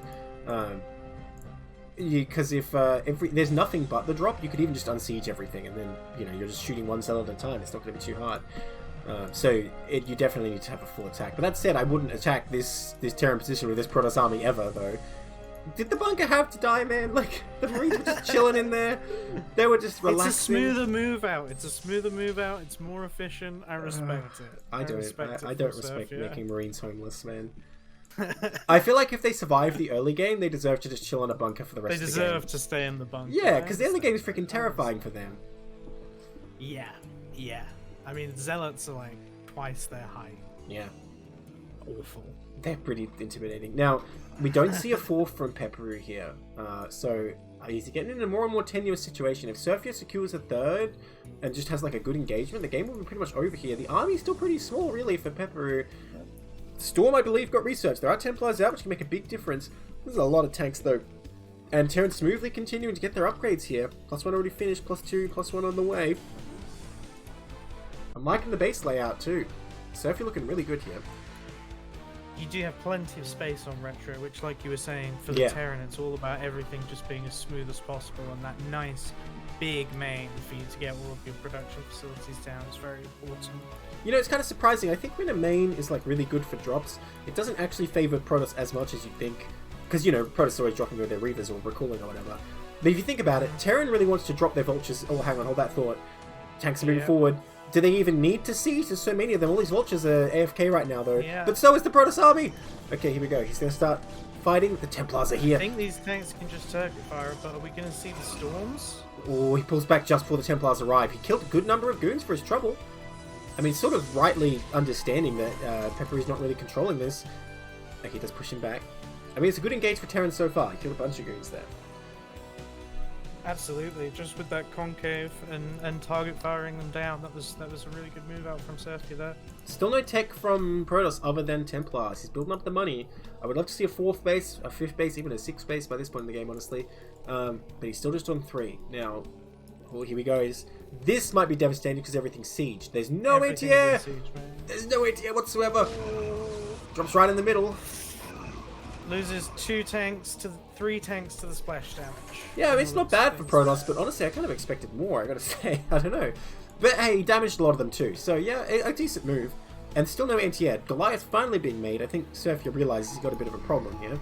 Scans, can he get his units past the traffic jam to take out the observer? I don't think he can. That looks very frustrating. Yeah. Because Goliath's just getting kettled over by the ramp. All these vultures just hanging around as well. Another scan goes down. What did he even scan? Oh, he scanned the army. Yeah. Alright, now he's coming forward in force. Oh, the storm. We got a storm. It could be devastating. Okay, pulls out of tank range very smartly. Oh, he's getting baited though. Scam. This is a bit tough for Terran though, because you know, you have to keep scanning to get up here until a vessel or something's over here. But he does just have a lot of stuff. Storm! Oh, big storm on, but mostly on the vultures rather than the tanks. Hey, if you kill all the vultures, it's still good. It's still definitely worth it. And see, this is where Terran's going to have some trouble. He needs to siege just to the sides of the ramp here. Oh, shuttle getting targeted, but it is going to escape. No, it gets taken out. I think this is the worst possible place to engage Protoss, funneling through that narrow ramp. Now Terran looks like they're going to take this high ground, and once they do that, they establish their third. What's between them and the Protoss main? Unloads the shuttle. He's got a couple Templars, but Terran only advancing a couple units. Actually, he's not really that susceptible to storm. More goons come up, though. I mean, these Goliaths will not be able to beat those goons, but he's worried about the tanks. I think he wants to pull back. A probe is over here. Little Pep, is that you? What is he doing here? Who knows? Alright. And it looks like the Terran is going to reposition and come around from the other side, potentially surrounding this Protoss army. Well, to be honest, I think to begin with, if you just moved up and went for the Protoss natural, there would be absolutely nothing Peru could do about it. But as it stands, you know, he's wasted a lot of time. Peru has not made any progress in terms of tech or even taken another base. But if things continue like this forever, Terran will eventually mine out, and Protoss will still be able to expand, but he's going to get up in this natural. And yeah, what's Peru got to stop this? He's got a Templar with a lot of energy. Ooh. Pretty good storm. That's a nice storm. Yeah. Oh, they're getting set up now, though. This is a really tough position. And honestly, you can see what I was talking about earlier. This position is just really good for the Terran army to be in. It's sort of just the right shape and size. Oh my god, those goons. Absolutely splattered. Once again, we're seeing Peru is kind of just bleeding units into this Terran army. If you sent one at a time, that would have been beautiful, but that was kind of just a slaughter as it was. 3 DTs, and the Templars died in the shuttle. I mean, the Terran army is looking smaller and smaller, I will say. The Protoss army is not that impressive either. What units over there? There's a big wave of reinforcements to come out for this Terran army if they can manage to meet up. Gotta keep that Templar alive. Oh my gosh. Oh, is he gonna get the Templar? Templar? Get the storm off, but the Vulture managed to dodge it, and they do pick up that Templar. It's probably worth it for the Templar when that's all the Protoss army really has. Even though we lost a bunch of vultures, I mean, the tanks did work as well. So if you're just slowly inching his way in there. We don't have a third yet, but he does have the position. A vessel coming across. Protoss is getting more and more locked down here. Alright, let's see. Tanks moving forward. There's a decent number of goons to contest this. A DT again, but the vessel is here now. Yeah, he's going to go forward a bit. Changes his mind. Just loses a whole bunch of units, but he's still in tank range here. Oh my gosh. Another Templar comes down. He is scouting with that science vessel. Yeah, very nice. He has Kandarian Amulet, so these storms will be up in just a second. Maybe this was ready for. Oh, there's still a goon on the map somehow.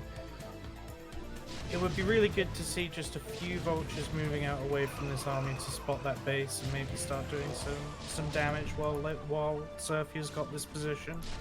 Because with the position that he's in now, he can absolutely just take out that third base and not have to push into any units at all. Just take it for free. I mean, you could send a bunch of vultures up there, but say even if there was cannons there, it's totally fine to just take out the main and there's nothing Protoss can do, right? If it's like a second main, you don't really want to commit, but if this is all Protoss has, you just win the game if you get in there. And even as it is, Protoss has no arbiters. He doesn't have like a big shuttle fleet or something. He can't leave.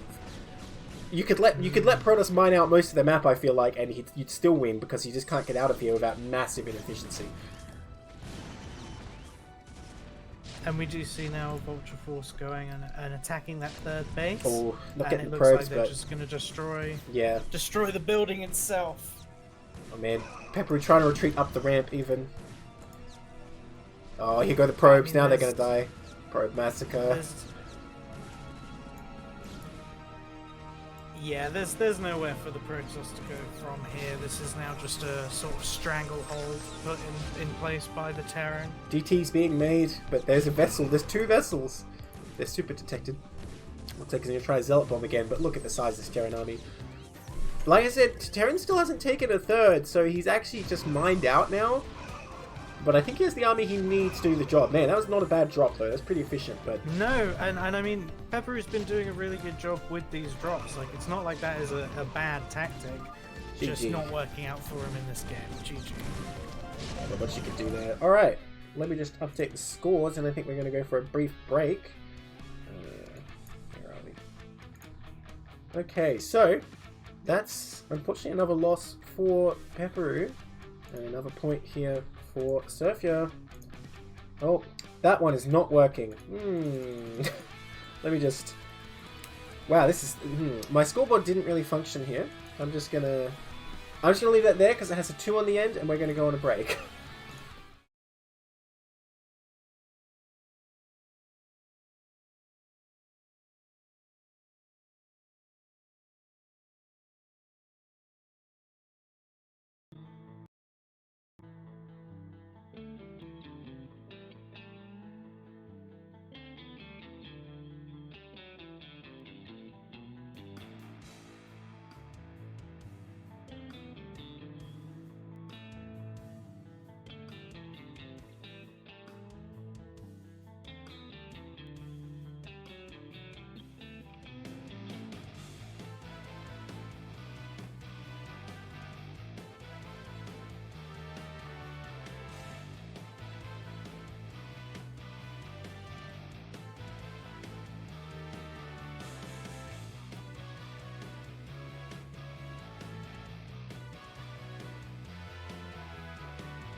Hello everybody, we are back now with a functioning scoreboard. Look at that, except ceremonially, I didn't add the thing yet because I wanted you all to see it.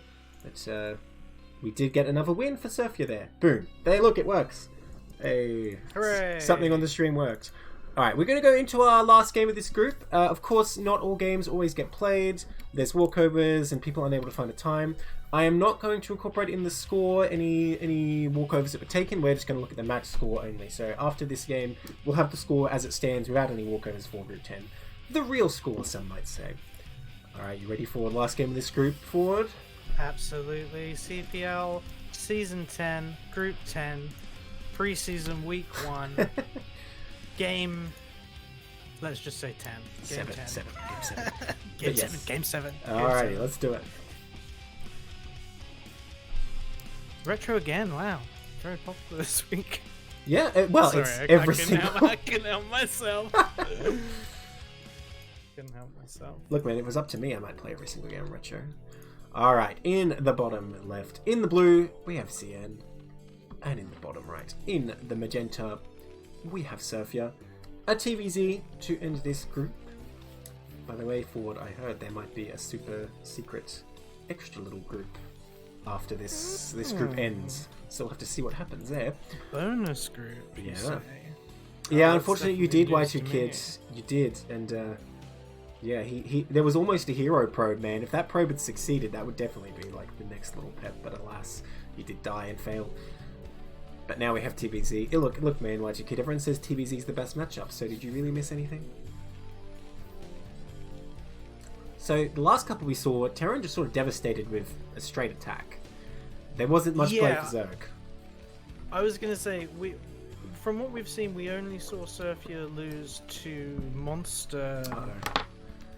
MysteryMeat. Monster Mash, that's his new name. Data pointing out, I fixed one scoreboard, but I didn't update the other. Tragic. That's alright. Should be good now. So there you go. No problem. It looks like Ziyen is going to go for a 9 pool in this game. Yeah, it's definitely an option versus Terran. And I was pointing out, MysteryMeat didn't double scout. Will Surfia double scout? You can get an easy win that way. If Terran just doesn't know and you get up the ramp, it's pretty tragic for Terran. And Ziyen's Overlord is going in the correct direction. He's picking up that gas now. Alright, this barracks position on point again though. Okay, so 9 pool with gas, by the way. Not going straight away for the hatchery. Yeah. In that case, you're probably going for like a 1-base lurker or something like that. I mean, okay. Maybe the build is not optimized as well, who knows? He didn't really save... Well, hang on a second, he can still get 6 lings here. We'll have to see, Because if you wanted ling speed, you'd probably get the gas earlier than this, by the way. So I'm sure it should be a lair. 6 lings too. First scout gonna find it though. Quite unfortunate here for Ziyen. But does Surfia know the correct response? He's gonna come up here. He'll see it as the lings are hatching, really. The lings do hatch. They're chilling. Okay, now they're moving. Oh no, the SCV! Ooh. Take out the scouting SCV. Now the SCV should know that the lings are there. We're not seeing them move out what are they waiting immediately. Ziyen does see where Surfia is, and Surfia is now scrambling the SCVs into the natural. Nope, just going for another scout, sending another SCV straight over. These lings are not scrambling anywhere. They're just staying home. And he did get ling speed, by the way, but he's still mining gas. What's Ziyen's idea here? Early lings, but they stay home? Making a lot of lings. You do want to be out on the map with these. Surfia actually just has another scout. He's just trying to see if the lings are actually coming. Built his CC on location? Whoa. He really just doesn't care. Right underneath that Overlord as well. Ziyen's about to make him care. He's like a command center? No way. Yeah. Uh-oh. No, he's getting distracted. The lings are getting confused and heading back to try and kill the SCV. They do take it down, but now they are heading back towards Surfia's base. So we do need to see... It looks like we can get a ramp log from Surfia. I have to say, there's plenty of time to get a bunker, and a bunker can easily deal with this with a few SCVs to help out. But now, yeah, I don't really see how he's going to keep this command center alive. If he tries to come down and defend it, that could actually just lead to him losing the game. So Honestly, the best move at this moment, I think, is just to cancel this, unfortunately. And what would you want to see Surfy do? So what does he do from this position here? Well, now, you don't want to try and attack that as Ziyen. Yeah, you just start building it in base, because you still absolutely move down and take it. Yeah, and he does do that, which I think is okay.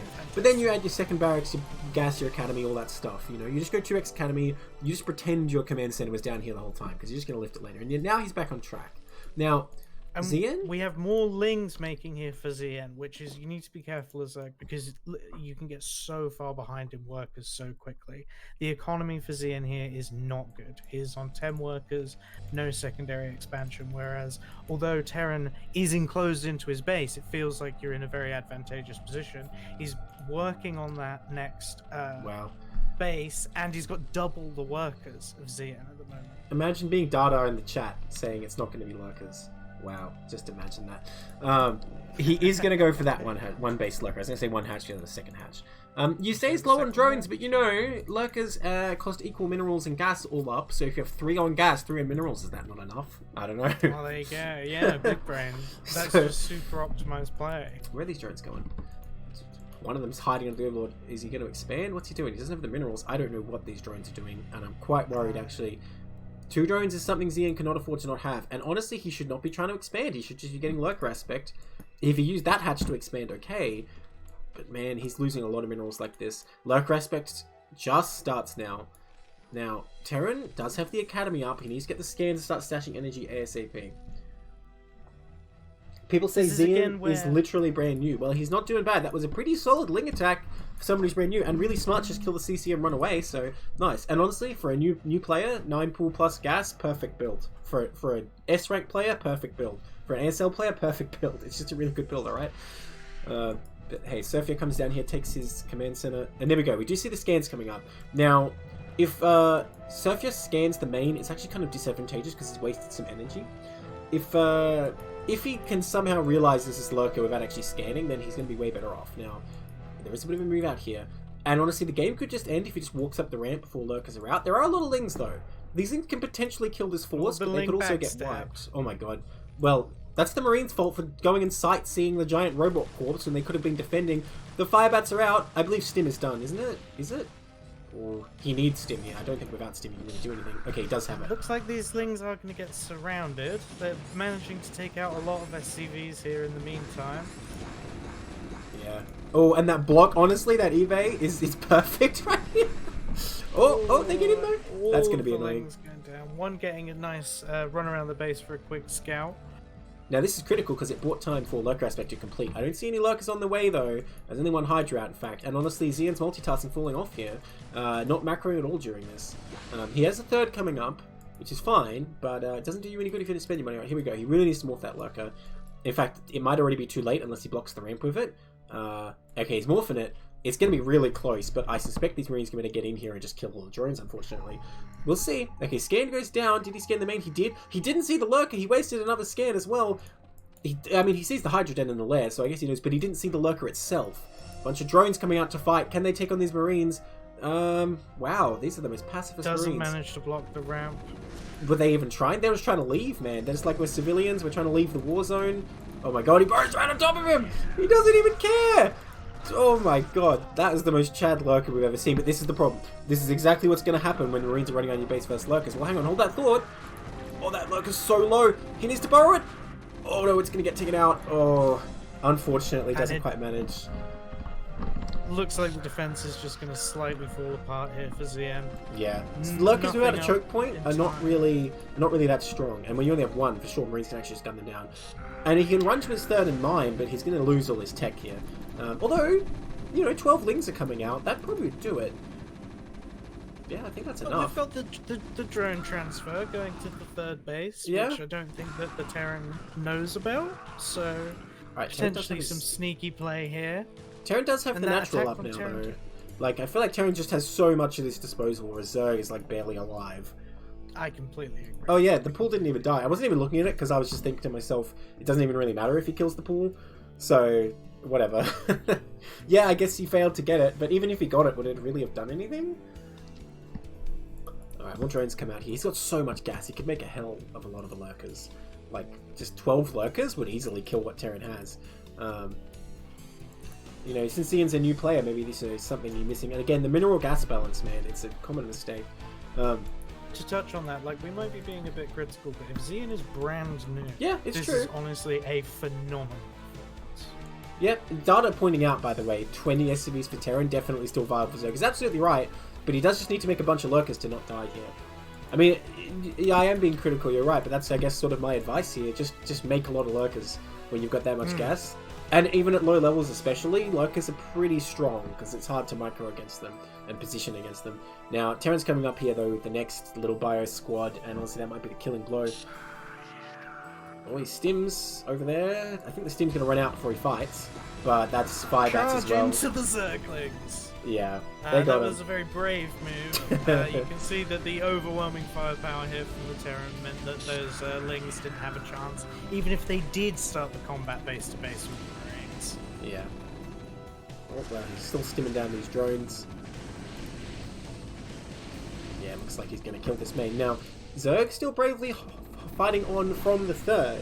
Now, you don't need a Hydrogen to morph lurkers, morph Hydrogen to lurkers. No, he does DG. They're going to call it there. Yeah, I mean, fair enough. Not much you can do from there. Oh yeah, like you say, if he's totally new, then very solid performance indeed. I would say just focus on whatever unit you're going to make. You know, Lings are good, lurkers are good. You just have to make as many of them as you can. That's the main thing. You've just got to spam that out. Now, one more point on board. It's going to be for Surfia. So Surfia actually the quote-unquote winner. But like we said, not every game got played, or at least if they did get played, replays did not get submitted. So I hope for the sake of those people that the games were not played, because they're in big trouble with me if they didn't submit their replay. Everyone playing, remember, you got to submit the replay after your game. The winner usually does it, but you can't count on that. You've got to verify, so you'll make me very cross if you don't do it. So that's it for Group 10. But we're still here. We're going to continue the cast here. And there's just a few scattered replays from a group that did not see much play that wouldn't really make up a cast on their own. So we're actually going to look at some replays from Group 2. I can find where I put them. Just one moment. Like I was saying, not all games get played, and that's fair enough, because sometimes people can't find a time, and people who've just joined CPL aren't so active sometimes. So we're going to pick up those forsaken replays that might not ever see the light of day. Absolutely. So it's going to be a whole new cast of characters. I think that the people in Group 10 did very well. Surfia especially. I think that we saw some very strong game sense in terms of when to move out, when to attack, how to attack, what unit compositions to have. I look forward to seeing how they do in the actual season. Yeah. I agree. It's going to be interesting seeing their growth, and seeing where they end up as well, because part of the point of preseason is to determine which tier they go in. Hang on, sorry, I got to rehost the lobby here. Okay. Blizzard reasons.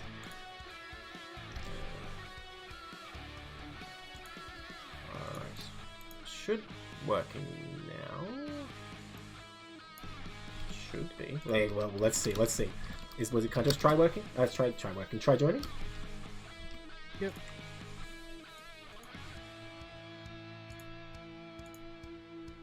Alright, good. We're good to go. Alright then, we'll exit that game started and then I'll introduce the players.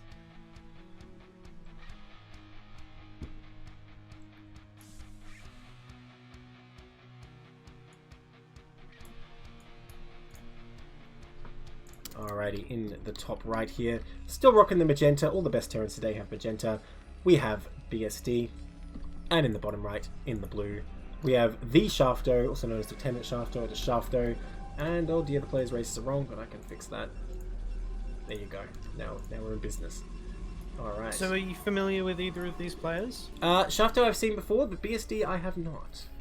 BSD Wolf says Data's full name. But yes, Shaftoe definitely been a CPL or 3. I don't know how many exactly. And what sort of tier do you usually see Shaftoe?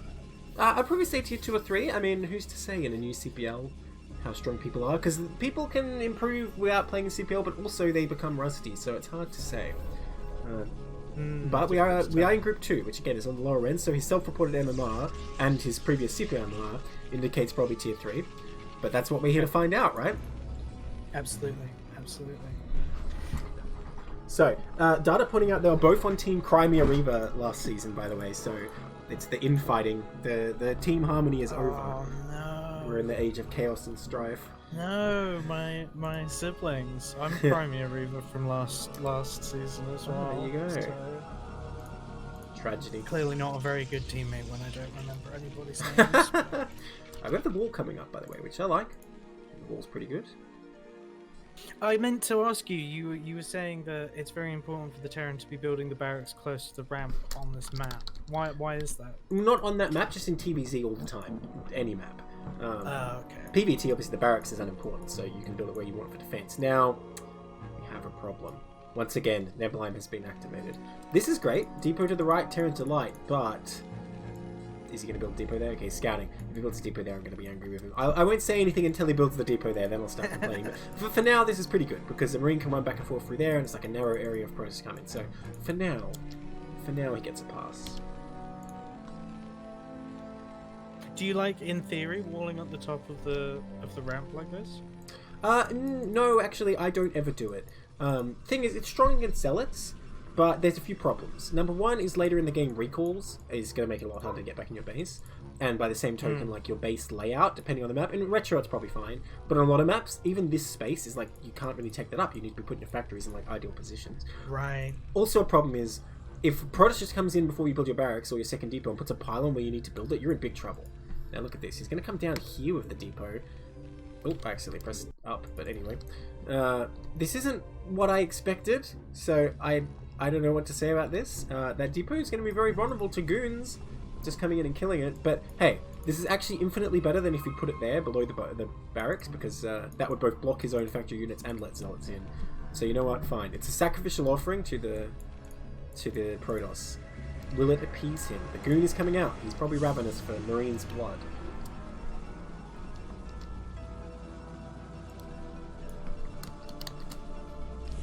Right, here he comes. Or SCV blood, it turns out. Oh, nope. Never mind. Nope. Walks right past him. Changed his mind. Heading back. Wants to deal with that scouting SCV before heading across the map. Deal with him he will. Oh, he had his chance to leave, we didn't take it. Oh yeah, he's going to get taken out for sure. Oh, he's going to go down fighting. Alright, so meanwhile, 2 factories coming up for BSD. And you know, again, for like a beginner build, or maybe beginner isn't right, but you know, sort of a lower build, I like it. It's very hard for Protoss to deal with. You get your 3 tanks out. Yeah, I thought I updated it. Maybe I didn't. And it's worth noting that BSD did manage to stop that scouting probe, so the LtShaftoe doesn't have any idea what the Terran is actually up to at the moment. Data, is it not updated? I thought I fixed it. Anyway, sorry, just more scoreboard issues. Yeah, well, okay. Protoss getting the second gate is actually perfect. It's actually the perfect anti-2-fac build, but it's still very economical. Although that said, he has cut some probes, unfortunately. He's not making them right now. Oh, I put Patomaru. Right, yes, no, you're right. I see your point. Yes, okay, sorry. As usual. Well, I guess you know who the next player is going to be there. Looks like we're about to finish up with Dragoon range, and we do see the goons heading out across the map from LtShaftoe. Alrighty. Well, it could... Oh, a Citadel as well. You know what? DT is even more perfect counter to what do you call it? To 2-fac. Because all Terran can do is like lay some mines and try to expand, which is still dicey. But will they be in time? Terran getting vulture speed, interestingly, but he's starting to make the tanks. A lot of stuff going on in this game, honestly, when neither players really even live in their base. My god. Okay, expansion does go down. Definitely what you want to do here as Protoss. And again, the depot, the sacrificial depot. The Marine's going to come down here, but they cannot take on these goons. Okay, very wisely. They just turn around. You don't want to see that. That would be probably a pretty brief end to this game if that happened, but no. They're going to turn around and head back in. Alright, Templar Archives coming up for the Protoss. He knows what he's about. 2-gate DT, very, very nicely done. And honestly, I like how he's gotten the range in the expand, and then he's going to go for the DT. He's kind of getting everything he needs here. It's not too crazy of a rush. Oh, I love that poke. That's actually such a good move, just seeing what's up there. He pulls the Marines down, and he starts picking them off, target firing them down. Yeah, manages really to get done. one. Can he get the vision? Does manage to get the one he's injured. And he's just taking this fight on the ramp with the 3 goons. Manages to get all the Marines, and is going to back out of there. No, does lose. Oh, looks like he's going to lose all of the goons if he's not careful. Manages to get out with 1. Kills all the Marines, doesn't get any tanks. I think it's perfectly fine just to get the Marines there for those goons. Oh, and he's drawn back in, and he does lose the goon. That is unfortunate. Okay, well, One that's tank not good, on but yellow. if he just makes DTs, it doesn't even matter. And say he got those Marines, then he actually pulled back, I think it would be a pretty good move, because the tanks alone can't even do much. Like, 2 tanks don't even really want to fight 2 goons without help, because you'll probably lose a tank. Now, DTs are on the way, though. Mines is on the way as well, but I don't see any vultures. I'd be very impressed if BSD figured it out and put down some mines, but I don't know, these DTs might just end the game here. Oh, look at that visual bug. That's interesting. Huh. Anyone ever had that before? That's weird. There's not going to be any mines, says Data. So you don't know that? eBay on the way, though. eBay on the way. If turrets come up, he's going to be golden. Although he doesn't have an expansion, so maybe not golden. 3rd factory even coming up. Interestingly, the invisible men are out. Yeah, sorry, you go. They're hanging out by the ramp at the moment, not making their way over now. But as you've said, currently there is no detection at all from BSD, so we are going to need to see that before those DTs make their way over. Well, imagine you were invisible. How's someone going to find you until you get back to work? You know, although they do decide to move out. Yeah, it's true. It's true. How are you supposed to know if your DTs are slacking off if you can't see them? Yeah, exactly. Unfortunately, the Protoss players that I play against don't ever seem to have that problem. I don't see any turrets under construction here. These tanks are spread, but it ain't going to help them. DT's not interested, though. They just want those SCVs. Oh, come on, drive by that Marine? No? Okay. Oh, man. I like how he's idle animating. Like, oh, what was that? I didn't see anything. Oh, no. Oh, no. Oh, no. Oh, no. I don't know if BSD actually knows that this is happening yet. He'll know in a moment. He knows now. Man, you might just GG, honestly. When this starts happening, you're like, I guess I'm dead. Invisible man. And we've got 2 more who are moving into the natural expansion. Yeah, again, they're chilling. Who's going to tell them to get back to work? They're just standing there. The goons, of all things, are going to come down here. Okay, well, the barracks out of range somehow. Oh, he lifts the CC. And that just makes the SCV stand still, making them easy prey. The turret is on the way. Turret gets up. A sieged tank just going to add to the carnage here. This is just a bad day to be an SCV, man. Oh, that tank's actually going to die, I think. Oh, the Vulture, though. Oh, man, if your micros is just right, he can pick off both DTs. Oh, Vulture. Oh, laser mine.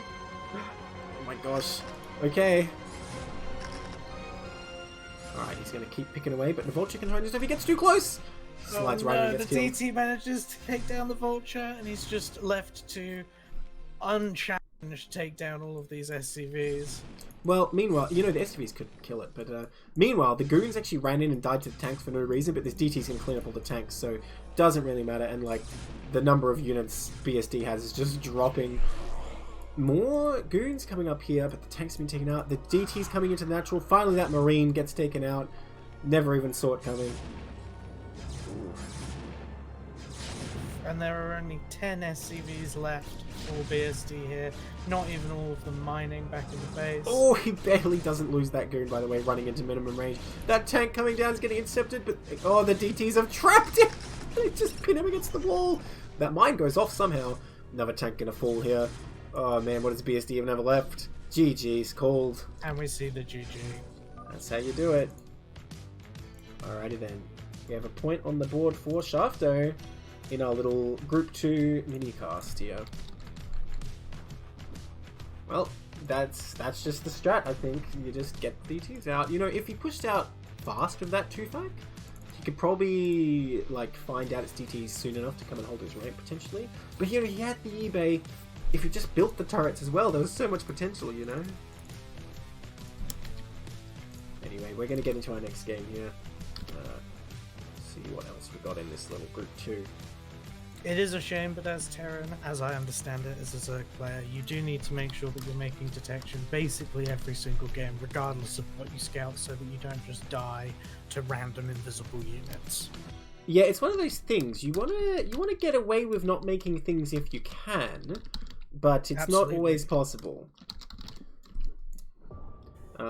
You know, if you sometimes you don't get the scout, and you just have to say, oh well, crap, I guess I'm making turrets just in case.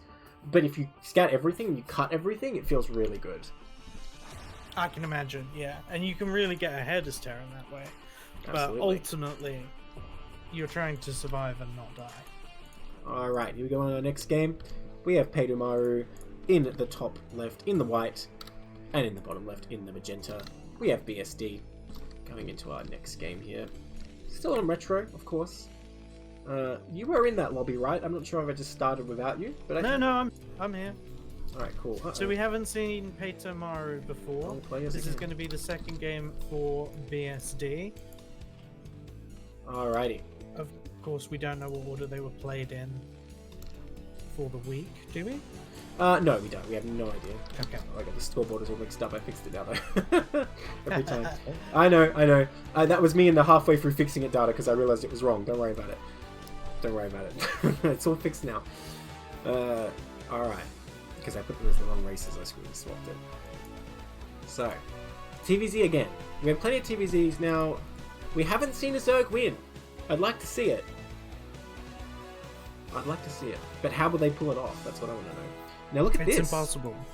Forward like I've said, racks. you have to do magic. Oh, is he going to build it? Oh, it's a bit late.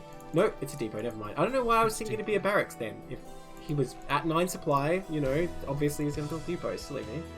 Although, to me, walling off this natural would be the standard thing for Terran to do, but that doesn't seem to have happened in any of the other games. well, I got bad news for you. This is not going to be a link-proof wall because this depot is not in the appropriate position. Now I can finally use the rhyme perfectly.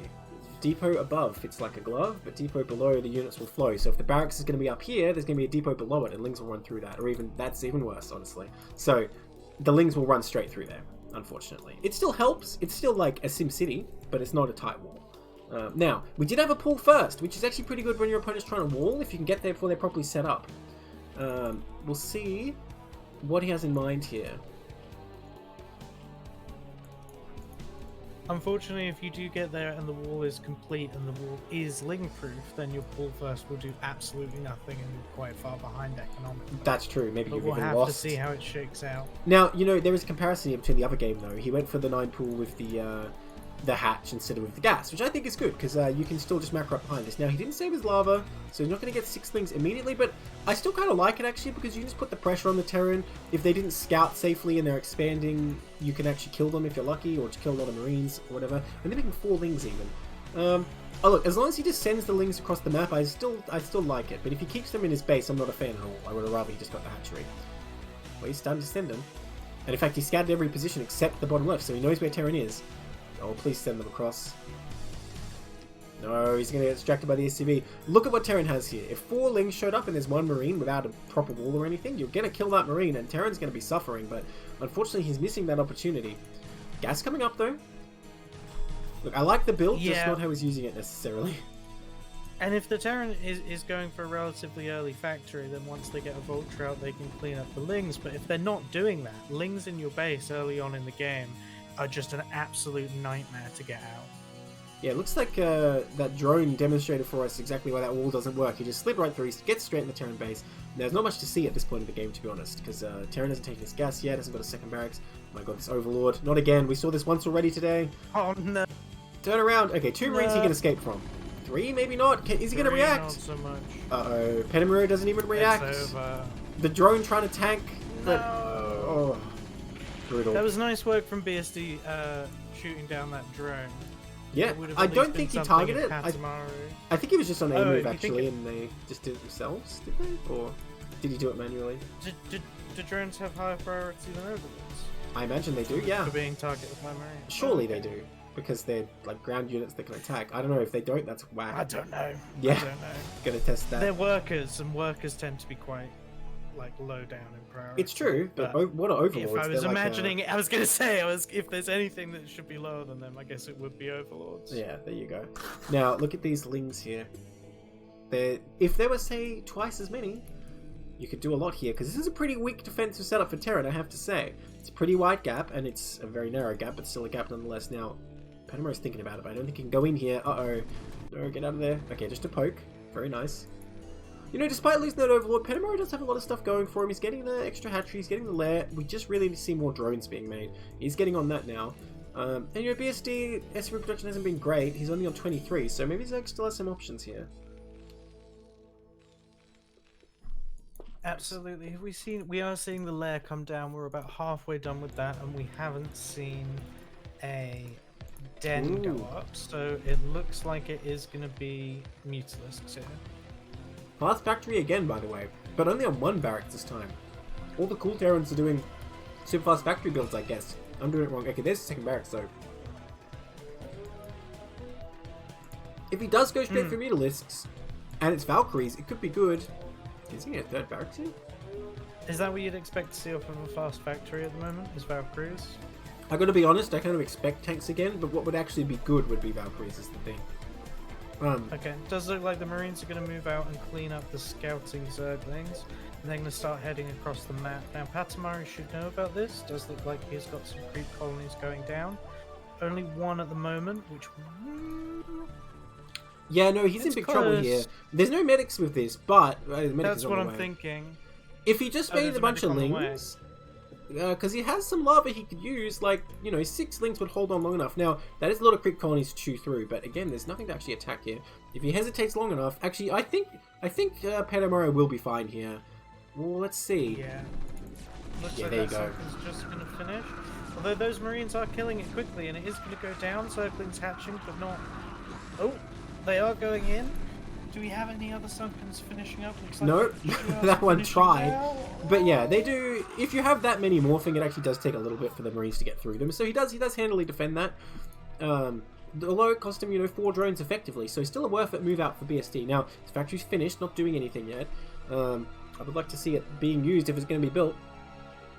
What is the tech? We still don't have any spire. We got a Queen's Nest immediately. We've got a Queen's Nest. He's just going to go for a hive rush by the looks of things. No, it's mass broodling, you see.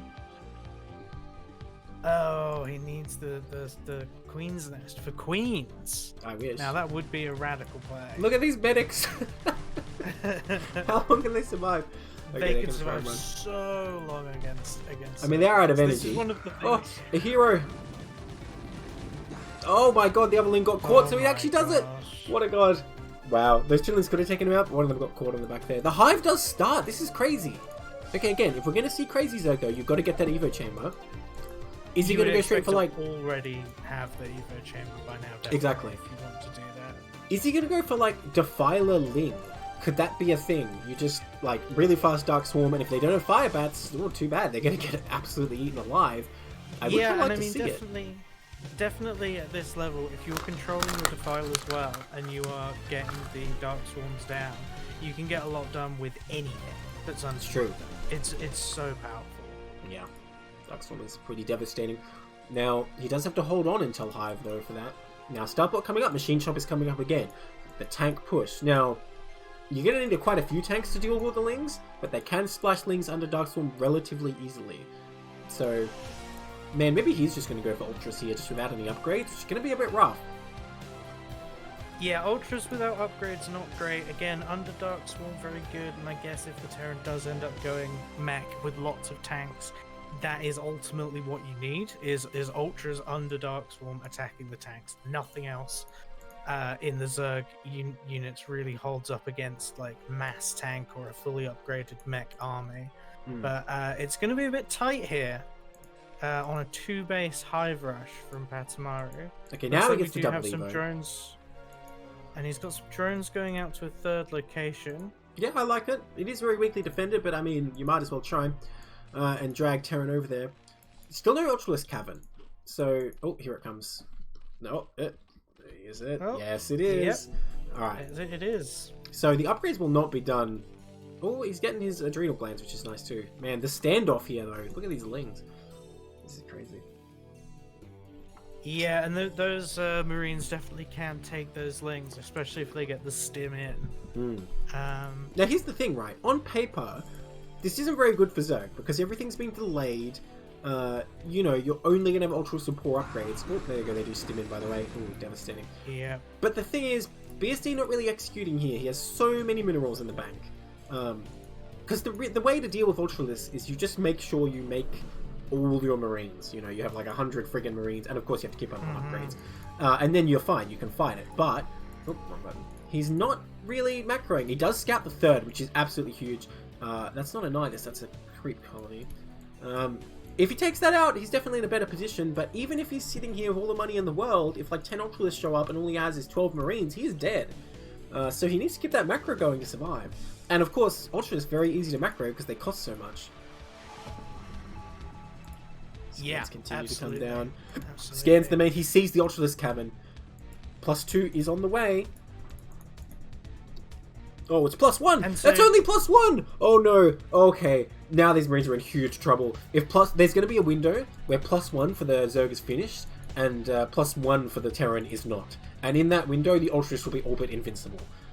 Okay, but he will take out this third. I don't see how this third survives. So that is a blow. But Patomaru are going to have to rely on the counterattack here with the Ultras, and I think it will work. But well, hold that thought. Will he take out this third? He's taking his time. No medic here either. Man, actually, can these Marines actually do this without a medic? They can just go around and kill the drones. Oh no, they're going to turn back. we do see BSD has got the medics from, I think, the previous attack, but they were left at home. They weren't brought with this attack force, unfortunately. Very important concept here, by the way, for anyone watching. If there's static defense, ask yourself the question, can I just go around it? Because if he just put his Marines here, shut down this base completely. All the Ultras are out. We do have 4 Ultralisks out at the moment, and the most important Ultralisk armor is about to finish. The Ultralisk armor is not the most important upgrade, it's actually the evolved antenna. I was going to say, do we already have the movement? It looks like we've already got the movement. Hang on a second, sorry, keyboard problems. There we go, fixed it. But we have Overlord sight range coming up. Oh, he does it, he figures it out. He's going to go around the side here and start hitting these. Well, there's no reaction. Okay, he pulls back. Ooh, a lot of drones lost there. But, you know, honestly, as Patomaru, you're probably looking at this and being like, well, this base probably isn't going to survive, so losing the drones isn't really that much worse, because the whole base is about to be taken out anyway. And all you really have to kill is the gas. Zerg doesn't care about minerals that much. Especially trying to go mass ultralist. But here they are. Their upgrades are finished. Are we going to see the attack? You know, this semi-wall is going to serve Terran pretty well here. If the medics get in the gap, and there is a tank, +2 is on the way. If Zerg hits before +2 is finished, we're absolutely devastating for Terran. Now, let me check the latency. Sorry, it's lagged a little bit. That's better. We do have this Ultralist move out. Now, what you're going to have to educate me here. Why do you say that this Overlord sight upgrade is so important? I'm just memeing because it's useless, and he accidentally got it. Yeah, that's all. Okay. Because it happens a lot. People accidentally press the button. Sorry, I shouldn't do that on CPL streams. Here we go. He's getting in here. The Marines with only +0 versus the Ultras with their effective armor. Man, those Ultras don't really care, but they're having a hard time. The medic is blocking. This is like cat and mouse. I don't know if you've ever played that with the like civilian blocking the spot. Okay, he's going to start killing it. He's going to get in there. What does Terran have? I'll tell you what Terran has. Terran has 4,700 minerals in the bank. But Patomaru is a communist. GG. We do have the GG there. Fantastic. Nicely done. I like the that strategy. Comes down to exactly what you said there. It was just better spending of minerals from Patomaru there. Yeah, absolutely. And having the patience to wait until you have like 12 Ultralisks before you move out. There we go. That's a play for Patomaru. Very nice. Yeah. So you think that the BSD would have done best to just mass Marines, keep on his upgrades? Yeah. Against mass ultra, that's all you got to do. You just have to make sure your army is very large. That's pretty much it. Because you're not worried about, you know, Swarm coming in and getting lurkers into your base, so you don't have to be like zoning as well. You just have to have a big army and win the fight, which you need a lot of Marines for. Alright, I believe we're going to go into our last replay here. Where is it?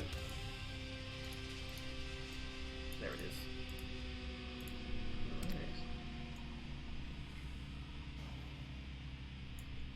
Just host it.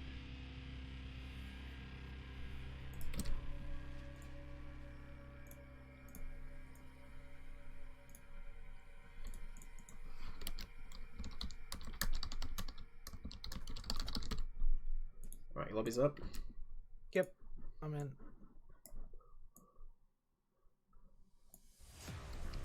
Is Data saying don't move out? Nah, man. You hit with those upgrades timing. It's devastating.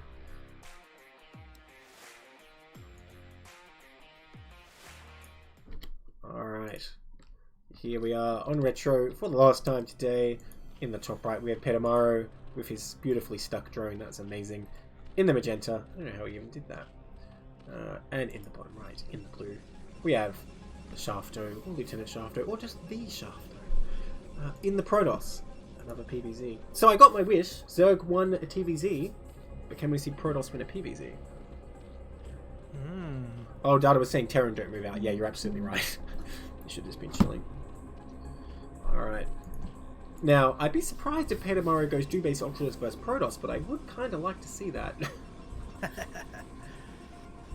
I believe, again, I'm not very good, but the Protoss units having some of the best melee units in the game kind of takes the wind out of the sails of the Ultralisks. Surely Zerglings are the best melee unit in the game. What do you say? There are, yes, but I think that the matchup between an Ultralisk and a pack of Zealots is kind of embarrassing for the Ultralisk. Yeah, that's probably true. Okay, hear me out.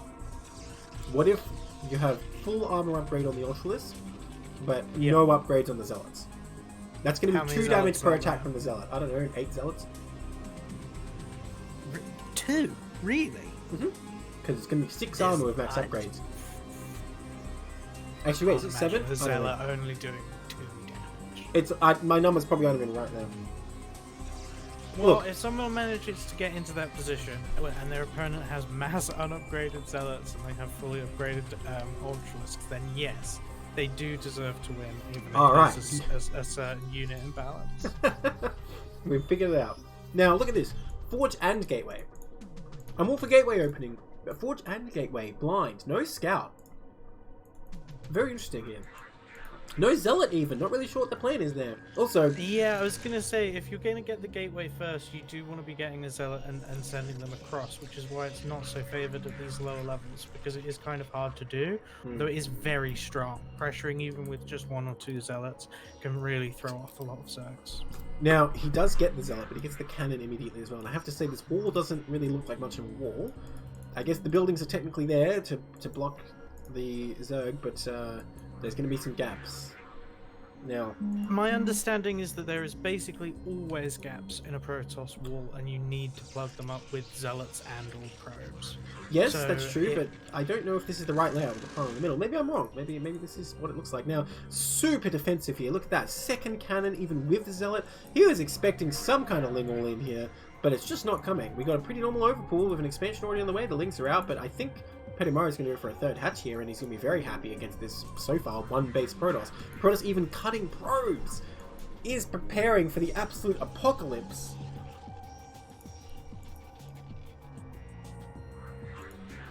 Let's see.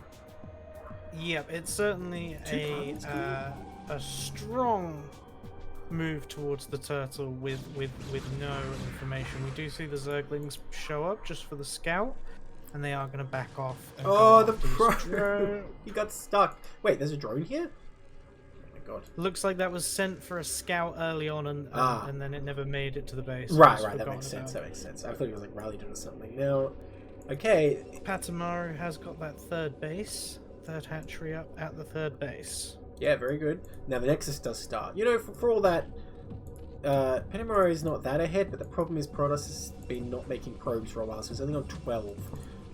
That's the real issue here, honestly. He probably could have even got away with making this really strong defense if he just kept building probes and got the Nexus a bit faster. But now it's like, okay, as long as Patomaru keeps his macro up, he's just ahead in every way, I think. Although... Absolutely. There's a backlash here, because if he drones too hard and 3 Zealots come out, all he's got his 2 Links, he's going to be in trouble. That's true, but with how defensive we've been seeing the LtShaftoe play, do you think he's going to make that move? I mean, I don't know, maybe that's the plan all along. Make them think you're super defensive and then boom. Imagine... You're absolutely right. 3 Zealots showing up at your base when you're unprepared can just kill you. Because he's making another one. No gas yet for Patomaru, by the way, which honestly I think it's just a mistake. Well, that said, he's going up to the 4 hatch, and it is definitely a build to get this 5 hatch before gas sort of stuff going on. So, I don't know, maybe he's going for that. I am actually a fan. Oh, there you go. Alright, I shouldn't criticize. He knows what he's doing. He's got that 5th hatch up, but he doesn't need to take gas now, because you want to go into Hydras with that for sure. And there you go. Alright, he's actually a god. I should never say anything against him, because he knows exactly what he's doing. And I should have known from the last game as well. He had a pretty solid strat, although definitely the Evos earlier would have been good. Yeah, this is a very strong economic opening from the Zerg. What you're kind of worried about, especially around this time, I believe, is that you can have Corsairs out, like, now. And if you're in Patomaru's position, and your opponent is going around with Corsairs, you have nothing to protect your overlords. He does see the cyber only just finished though, so he knows he's doing pretty well. I got to question double Yeah. gas though. I don't think he want double gas here. Maybe I'm wrong about that. Just starting to drone up this third. A single lonely drone. Gonna have some friends soon though. Another cannon being made in the main. He's building around the overlord. Patomaru, no! Run away! Oh my god, he doesn't know. He doesn't know. Oh my god, is that another cannon? It's a fairly expensive way of dealing with an overlord. I mean, if you kill it, it's probably worth it though. Underneath it, but it does work. If you actually kill it, I'm sure that's worth it. Just to mess with the Zerg. Absolutely. Oh my god, he's gonna get it. Patomaru's not flying away. Oh my god. This is tragic. This is a good example of it's perfect to have an overlord in your opponent's base. You do need to be looking at what's happening in their base and reacting to it. Yeah, man. That's and if they're able to build a cannon underneath your overlord to take it out, yeah, it's not getting away. It did die, but meanwhile the Zealots did arrive, but a Sunken was done very handily. Second Sunken finishing just in time, and some Lings. Patomaru honestly perfectly deflected that. Although, you know, you don't really want to be making 3 Sunkens, it is kind of a cost. But Protoss lost all the Zealots, so I like it a lot for Zerg. I think that's really good for Zerg though. And that said, Stargate's coming up. Protoss is still on track. He did kill that Overlord, which is nice. And, you know, Zerg really doesn't have very many drones for a man going 5 hatch.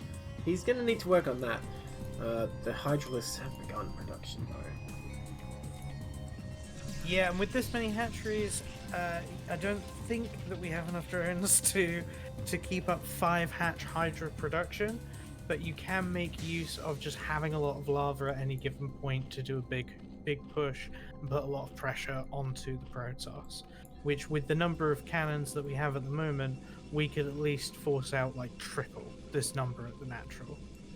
I definitely agree. I'd like to see more drones before it goes full into Hydras here. And your Protoss getting up everything he needs. Now this wall's going to be pretty weak against Hydras because look how far forward the cannons are. They're just scrunched right up against the front there. Absolutely. A Corsair being made. He's getting the gates, so who knows? He might be able to get Zealot speed up in time here, but he's going to need a lot of Zealots to push this back.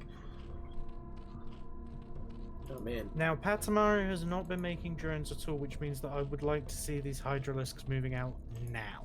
I mean, I'm thinking if they're at the wall right now, the game might be over because he actually has Hydra range already. He did not get Hydra speed, he got Hydra range. So he could take out those cannons pretty easy. This army is getting more and more formidable by the second. My god. I guess Zerg be like... There's a lot of Hydras and they are moving out. Yeah? Alright, some drones did get made though. Alright, so what do we got? No Zealot speed yet. He's getting Dragoon range. You know, technically, Dragoons can deal with this. We've seen that play before. Like Mass Goon to deflect a Hydra bus. It does work. But he's still making Zealots as he researches Dragoon range. There's Zealot legs coming now. Oh man, this the is Conga so line. many Hydralisks. Yeah. Yeah, you wanna start fanning them out, not have them in this conga line, but I mean with the angle approaching on the base, I don't know if it's gonna massively matter here. Targeting down that forge. Zerglings are coming in. Even the Zergs alone almost threatening these cannons, but that's a lot of Hydras. Forge is not gonna last very long here. It does go down. Zealots are next. And the cannons will be shortly after that. A couple more Zealots coming down. I didn't see what happened to the Corsair, but I think it might have flown over and died. Or no, they're just still here. LtShaftoe leaves. That's it. Takes him out. Patomaru, why are we still in the game? Okay, I was going to say, he's not going to stay and kill every single worker again. Alright, that is going to be it. That's going to be our games for today. Let me just update the score one last time here. So another point for Patomaru. Like I said, that is all the games for Group 2, but these are the ones who are active, so I hope they proceed and have some more good games in CPL. So some really nice games in Group 10 as well. Alright, thanks for joining me today, Ford. No problem at all, Neblime. It was a pleasure to cast with you.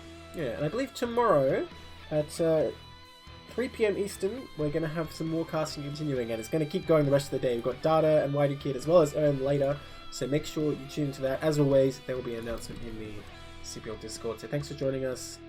See you later, everyone. I'll raid someone in a minute. Bye bye, everyone.